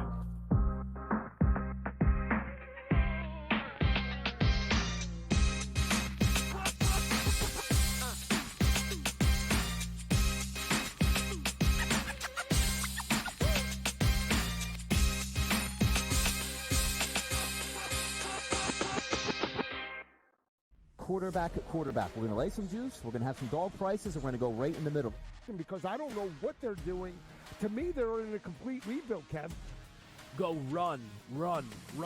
That's where overbackers on this 51.5 shot. Right now, he's a little bit more over money, but it's hovering right around. The winner of this game will be the division I favorite. don't care if they win because all we care about is the money, baby. The money. Pro today. It's smarter to be on SportsGrid. San Francisco minus 120 to win the NFC Championship. It's the Cowboys with the second best number. The Eagles at 7-1. What the hell's the difference between the 6th and the 7th seed? I need my guys healthy here to make a playoff push. They took the bye week and still won the football game. You want to talk about two franchises going in the wrong directions? The Eagles, ridiculous what they did this week. The early line, only on SportsGrid. A lot of fun to do because you could kind of, place a season-long bet all at once and just wait it out. I've always found that interesting. But New York is one state where it's a little bit unclear. You cannot bet on basically anything that requires a vote. So you're talking about an MVP award, a Cy Young, a Rookie of the Year, anything where people at the end of the year have to vote. Newswire, only on SportsGrid. Bills going on the road to Miami Gardens, knocking off the Dolphins as 3-point favorites. They win it 21-14. You want to lose like the Falcons did today, 48-17? That's probably bothersome. You want to win an ugly game where you throw 3 picks, but you end up winning the division? No one cares. Ain't nobody going to be talking about interceptions in the end zone tomorrow. You know what they're talking about? Hosting the Pittsburgh Steelers next weekend in the playoffs. Football full circle, only on SportsGrid. Anyone that's been to a sporting event, the atmosphere before a game, I think Game Time Decisions has that same exact atmosphere. This is our arena. This is what we do. There is going to be an energy to Game Time Decisions that you will feel night in and night out. The excitement you get when you lock your bets in, when you're figuring out what you want to do, we can zone in on the biggest games each night. I want this to be the place that people come to before the games start so they feel as ready as possible to lock in their cards. We are going to hit every single one of those markets that you need to know about. We're going to go through every single thing, and I've got a great team behind me that's going to help me get the job done. There is not going to be a better place, I promise you, than Game Time Decisions to get that new information, react to it, and be able to then bet accordingly. We will have everything at our disposal, and we will use that to our advantage. I'm Kevin Walsh. Tune into Game Time Decisions from 6 to 8 p.m. Eastern on SportsGrid.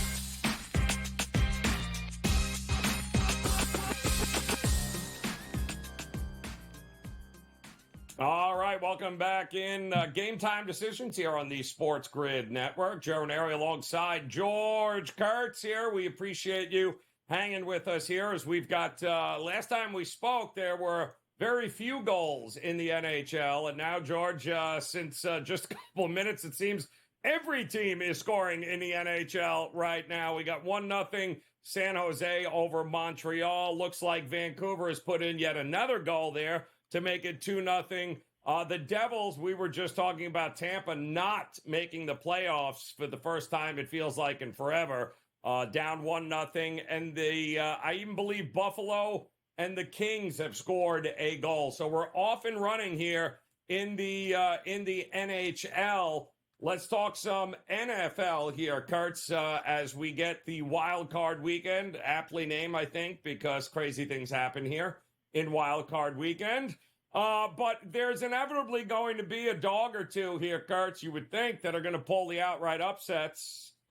So the question is, which dog are you looking at in this wild card weekend, Saturday, Sunday, Monday? All right, if I can only pick one dog, I think this is going to be a lot of barking this weekend. All right, I think the dogs have a great shot here. But if I'm only going to pick one dog, I think, I mean, you're looking at, I think the Rams have a great shot Sunday night. I think it's a pretty even matchup there. I know Laporta says he's going to try and play here. Maybe he plays, but he won't be the same. I think that's going to hurt there. I think that game's a track meet. Maybe whoever makes the least amount of mistakes. I think they're the same team. Really the same team. Both teams can run the ball. Both teams can throw the ball. And they have one good defensive player. Right? It's Aaron Donald versus Aiden Hutchinson. Right? Whoever can get to the quarterback there. But I like the Rams in this game. And, you know, I would love the Bucs if Mayfield was completely healthy. But, you know, he's got the Rams. He's got another injury as well here. But the Philadelphia Eagles are all banged up too. Right? I mean, Devonta Smith couldn't play last week. I know he practiced in full today. But Jalen Hurts is barely throwing a football because his finger popped out? That doesn't sound good. A.J. Brown didn't practice today. You know, his knee is all bothersome here. I kind of like the Bucs on Monday night as well here. I don't think they get it done, but maybe they can cover here. My favorite dog, though, is the Rams. I think that's an even game. Not like Stafford's afraid of playing in Detroit here. I think that's an even game. Give me the Rams. Yeah, so that's it's going to be interesting because obviously I think if Detroit wins that game, then they would head to, let's assume, your Cowboys win. And that's an interesting game, too, because it does seem to be a foregone conclusion that Dallas is just going to run wild over Green Bay. I'm not saying they won't win, but people have seen, right, Mike McCarthy and the Cowboys in the playoffs in big spots before, right? But assuming they were to win that game, Detroit and Goff would have, another indoor game, and he is, without a doubt, made for the indoors, Jared Goff. The record tells us that. But it's Stafford who I think would have a much better chance of being able to go on the road in the elements to win. So I think that's the most fascinating game of the weekend. But your Cowboys, Kurtz, are you laying the 7.5? Do they worry you at all here, taking on the Green Bay Packers at home? Well, of course the Cowboys worry me. All right, mainly because of what you sort of hinted at there. All right, first you got McCarthy, and he does some weird things, right? He almost cost the Cowboys that game. And it's things that you're like, what are you doing? You know, high school coaches know not to do what he did. So, yeah, you have to be worried about McCarthy. And the secondary thing is how Dak is going to play in big games. That being said, they've won 16 straight home games. All right? This is not – and that's – I know they played a lot of bad teams, but they haven't played all bad teams at home. All right, they have played some good teams during that stretch. They're a different team at home, you know, in that dome, on that turf.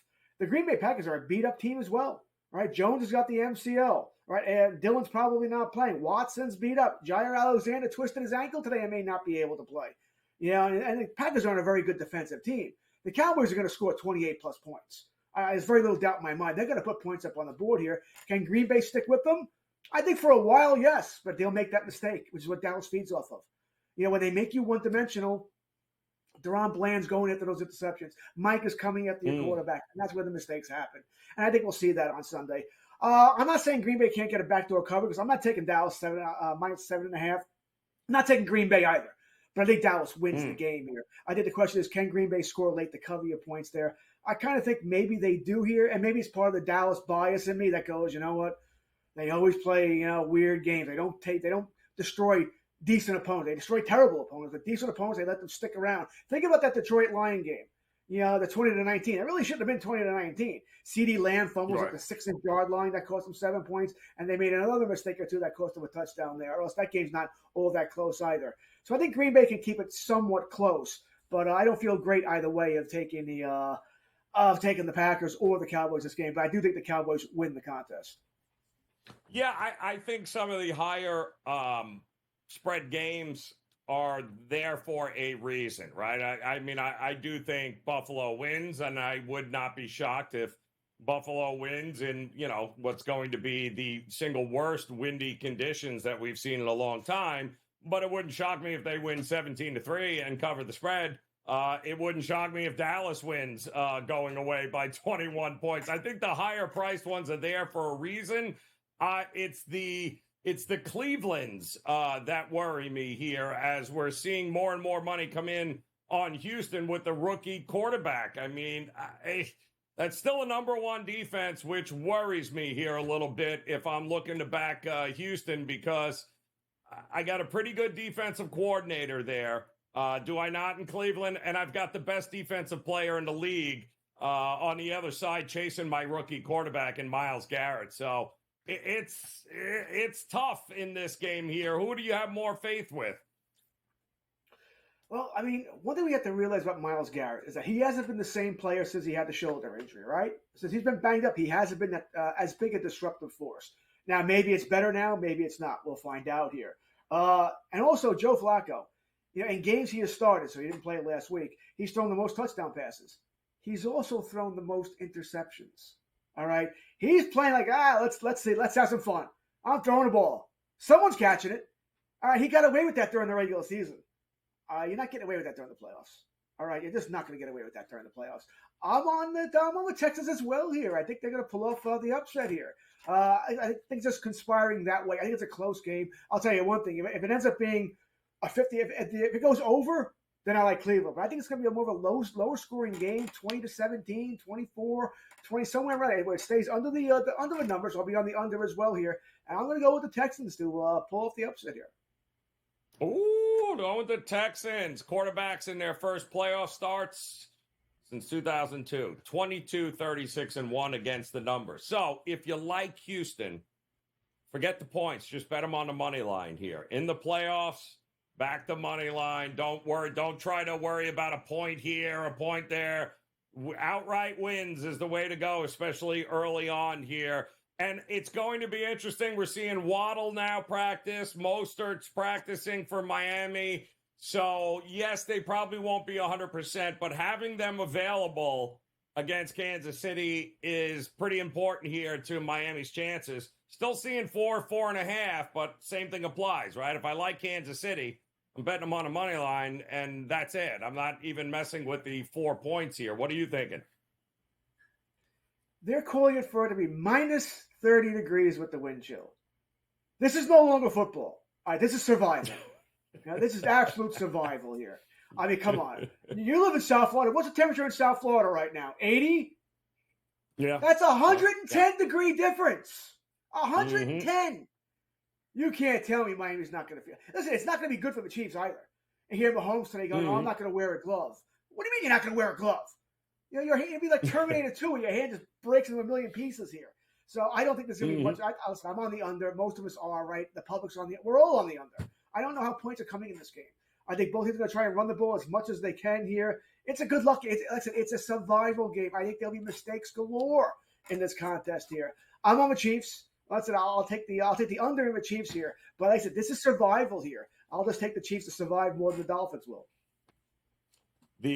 Speaking of survival, that Monday game with Tampa and Philadelphia, somebody's got to survive it. But we're laughing because we're saying, it's already back up to 3 now. It was 2.5. It's 3.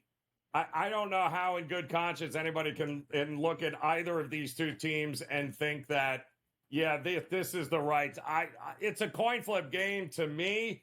I like the under in this one here, Kurtz, just simply because I have no idea what we're going to get from either end. Quite honestly, who the hell's available to Hurts and that offense of the Eagles come Monday here? Is A.J. Brown playing? Devonta Smith? Like, who's available to them? I think they'll all play. The question is how productive they'll be, right? They'll all play. Will they finish? How well can Hurts throw the football? I don't know what finger popped out, but if your finger popped out and you haven't practiced all week, which means it's sore as hell, right? Sore as hell. Right. And is it going to heal in 2 days, 3 days? I don't know. Nobody knows. We'll find out on Monday here. But yeah, this is the broken game, right? Everybody's broken in this contest here. And the Eagles seem to have given up on their coaching staff, right? And that was just strange for a team that went to the bowl last year, was 10-1 at one point this year, and all of a sudden you give up on the coaching staff? What the hell happened in Philadelphia? I mean, seriously, what happened there to trigger this? I mean, I don't think we've ever seen this before where a team was that good and went boom so quickly the other way here. This is why I like the Buccaneers. I just think they're more with it right now. I don't love the team, but they're more with it right now than the Eagles. When you went to Matt Patricia to run the defense 4 weeks ago, yes, something not going well there in Philadelphia. Kurtz, appreciate the time. Best of luck with the plays. Game Time Decision returns after this here on the grid.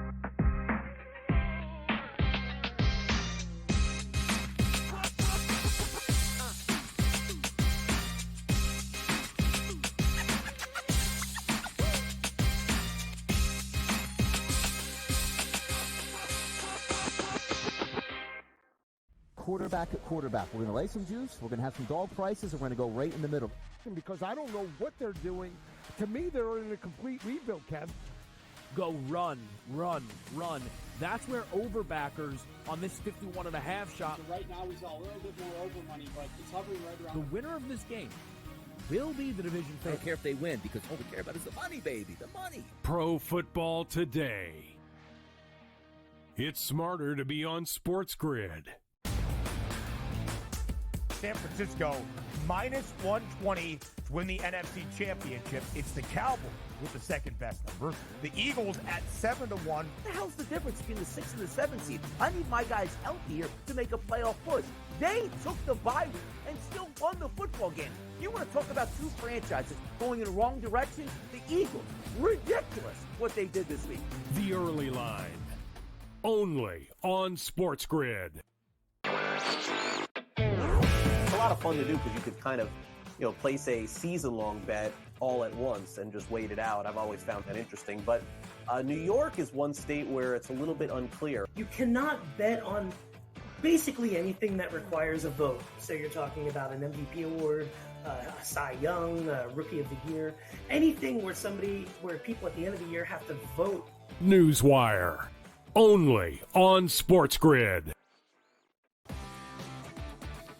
Bills going on the road to Miami Gardens, knocking off the Dolphins as 3-point favorites. They win it 21-14. You want to lose like the Falcons did today, 48-17?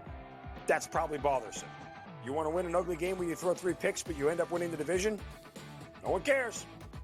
Ain't nobody going to be talking about interceptions in the end zone tomorrow. You know what they're talking about? Hosting the Pittsburgh Steelers next weekend in the playoffs. Football Full Circle, only on SportsGrid. Anyone that's been to a sporting event, the atmosphere before a game, I think Game Time Decisions has that same exact atmosphere. This is our arena.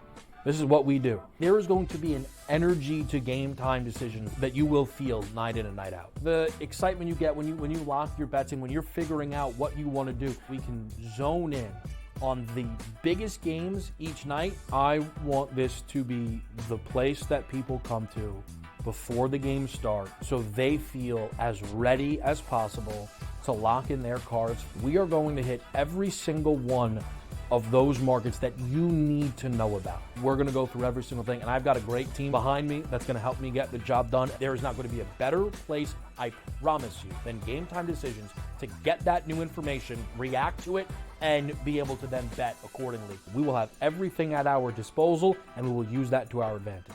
I'm Kevin Walsh. Tune into Game Time Decisions from 6 to 8 p.m. Eastern on SportsGrid.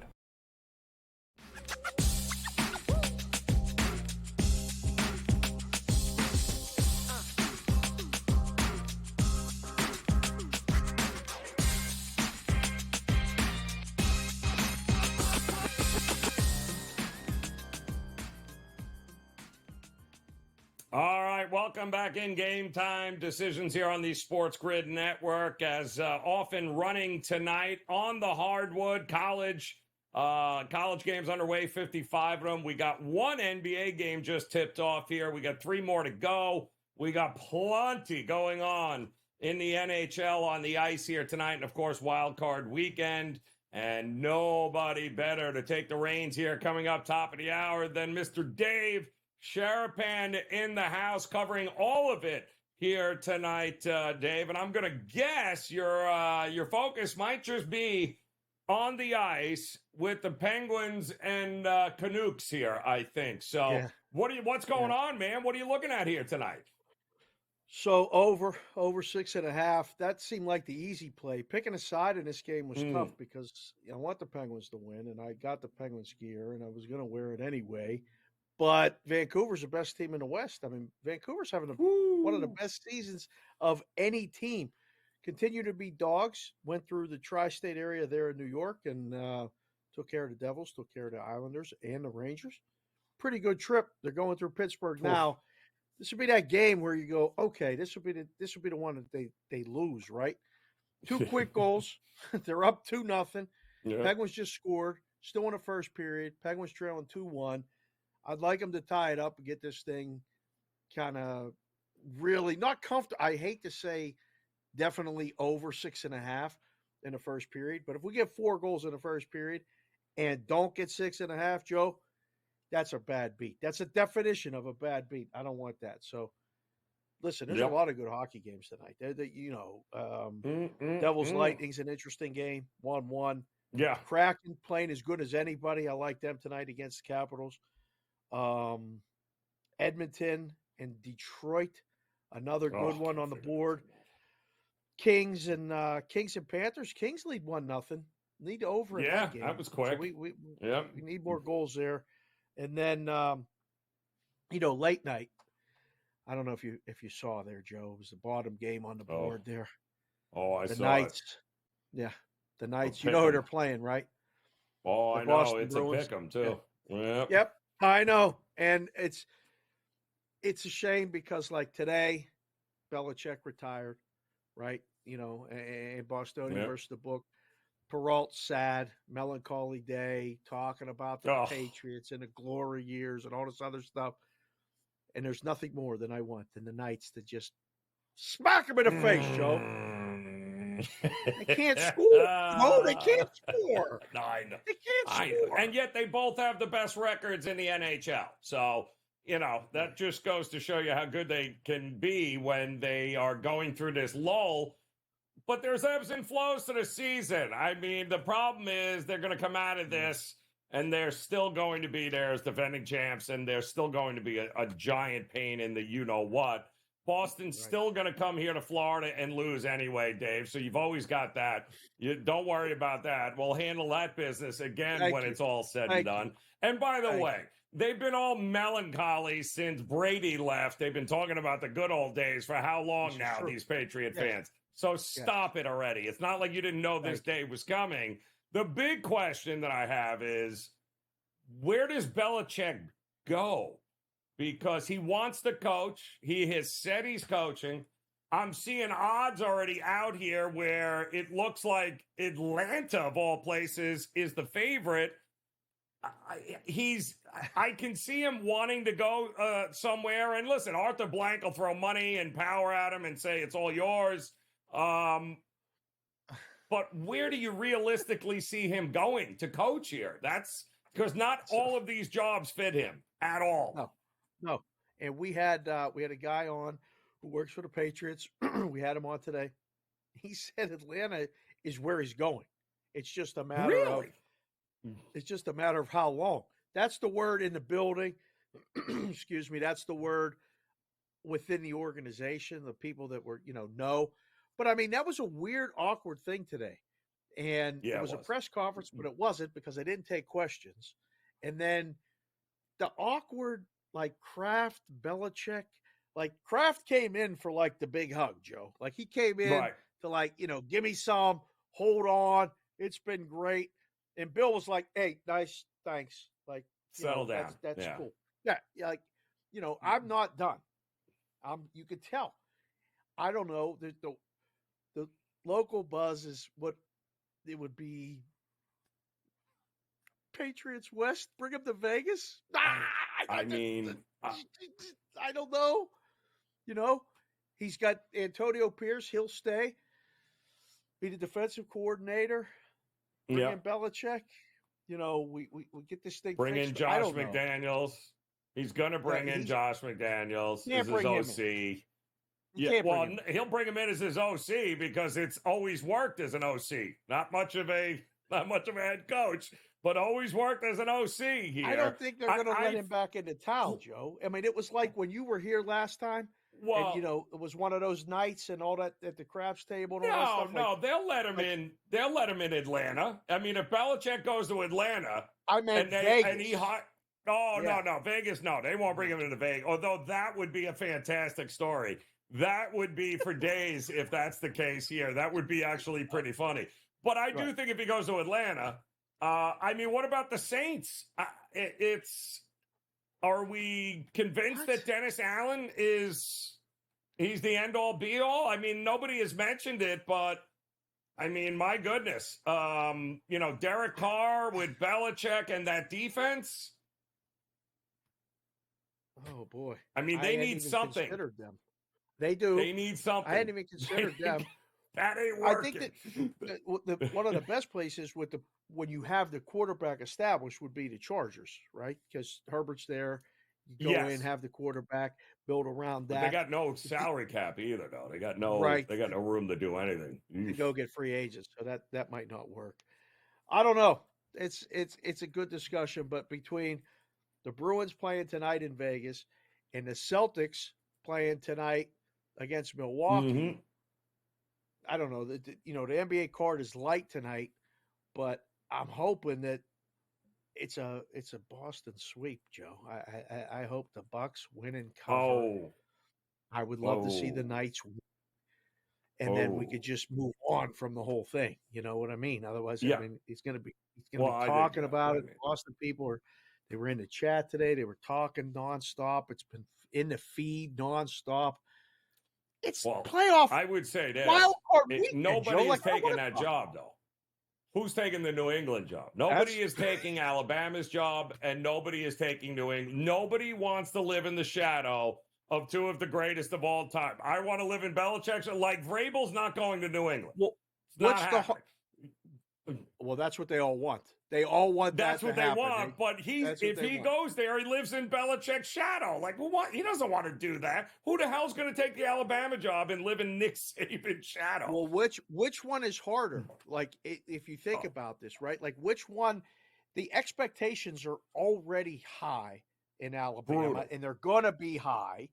Yeah. Or you have to live up to Belichick. Now, at least the last 3 years, you haven't made the playoffs. You've had losing records, and this season really went bad.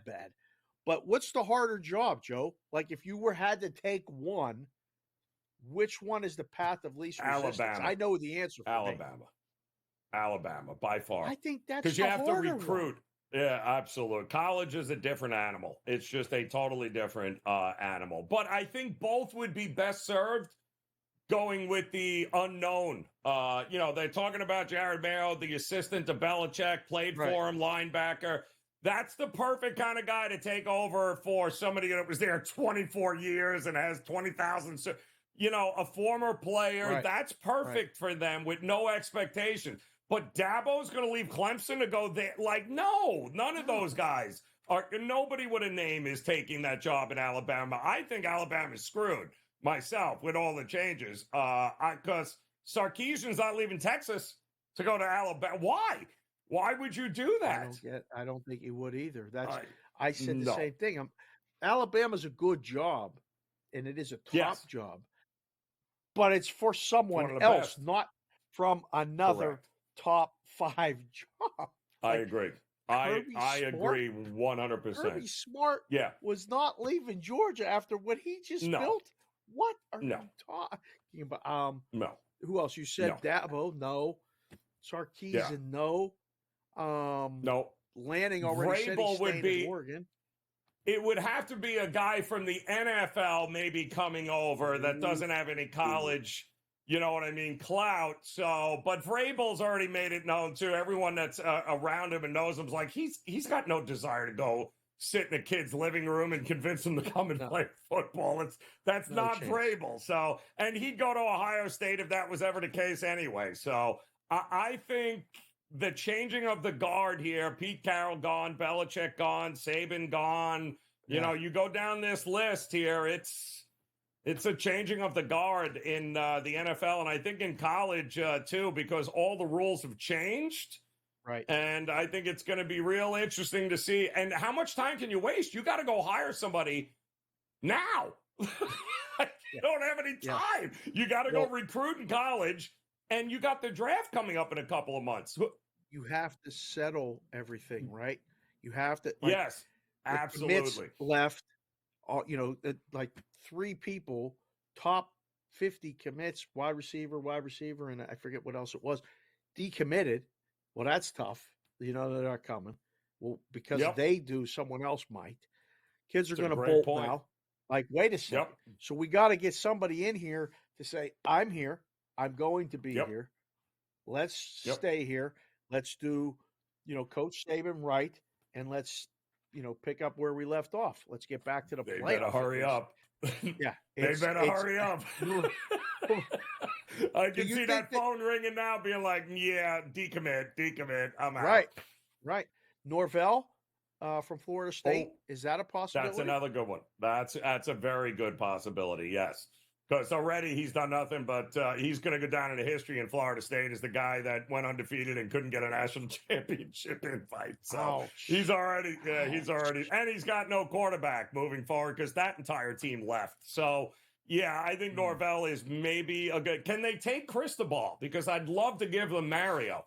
It would be fantastic if, hey, Mario, you want go to Alabama. That'd be great because Lord knows you suck here in Miami. So that would be fantastic. Speaking of talk Miami, to me about Joe, these. Give me something. Don't tell me that's your pick. There's nothing to pick. What is there to pick? They're going to freeze their ass off and they're going to be playing golf next week. That's it. They're going to be fine. They're going to be good. But it's cold for both teams. Is it not? Yes, it is. The game's dead under. Dead under. But when it's a dead under, isn't the dog live? I mean, this is one of those ones, what is it, 13-10? This is ugly. This is a hard football game. I think it's a low-scoring game. It is. But don't forget, the grounds are heated. This is not, they built this stadium. They had it put in where there's not going to be any ice. The ground's going to be fine. Everything is heated there. Their footing's going to be fine. Yes, it's going to be cold, but it's not the wind they're going to get at Orchard Park on Sunday, which is... What about that? Your Steelers, is your house dude. rooting for the Bills? Of course we're rooting for the Bills, but whoever scores first wins. We'll wrap it up. Coming up next here, Game Time Decisions. Terrible.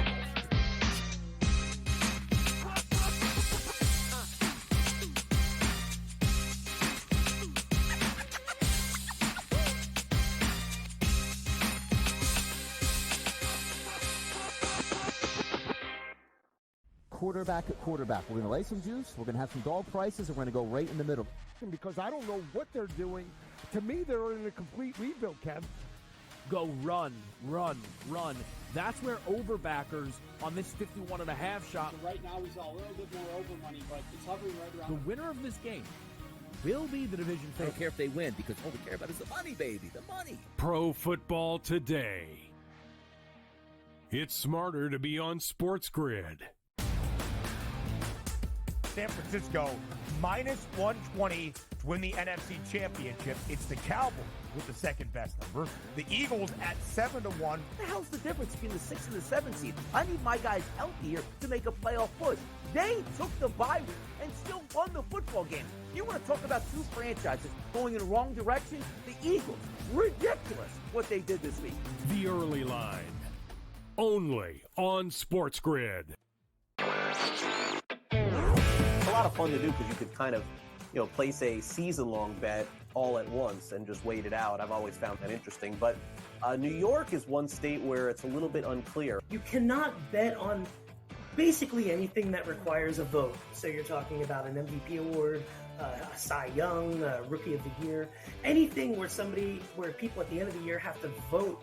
Newswire, only on SportsGrid. Bills going on the road to Miami Gardens, knocking off the Dolphins as 3-point favorites. They win it 21-14. You want to lose like the Falcons did today, 48-17? That's probably bothersome. You want to win an ugly game where you throw 3 picks, but you end up winning the division? No one cares. Ain't nobody going to be talking about interceptions in the end zone tomorrow. You know what they're talking about?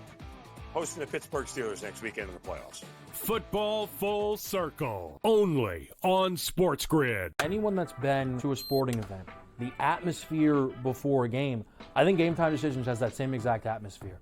This is our arena.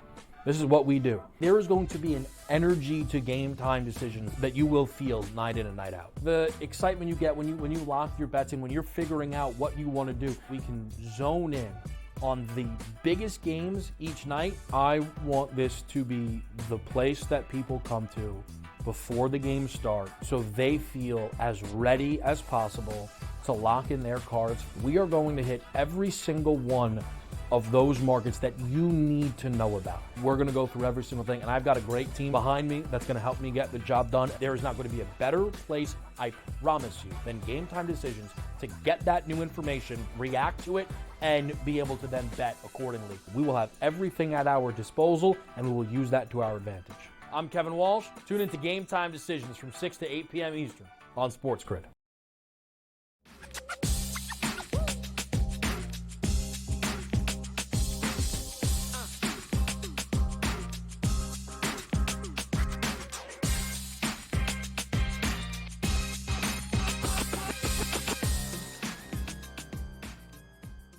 All right, welcome back in as we look to close out this edition of Game Time Decisions here. Much more coming your way as in-game live prime time is just around the corner. And, of course, Scotty Wetzel along with Dave Sherapan, they'll have all the action for you as we are underway in Milwaukee.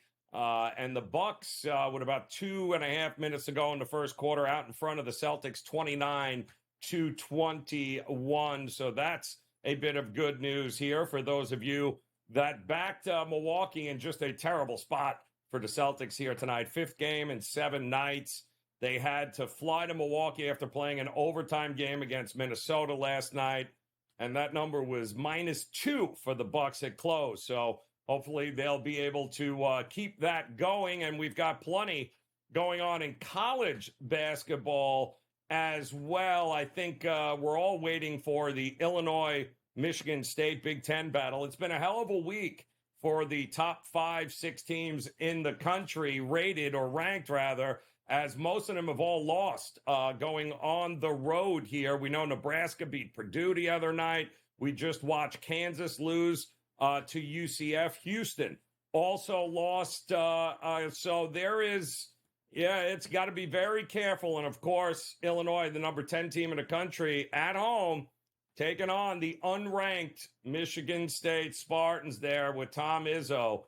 That's going to be interesting. FAU at the break, by the way, number 24 team, only up a point, 39-38 over Tulane at the break.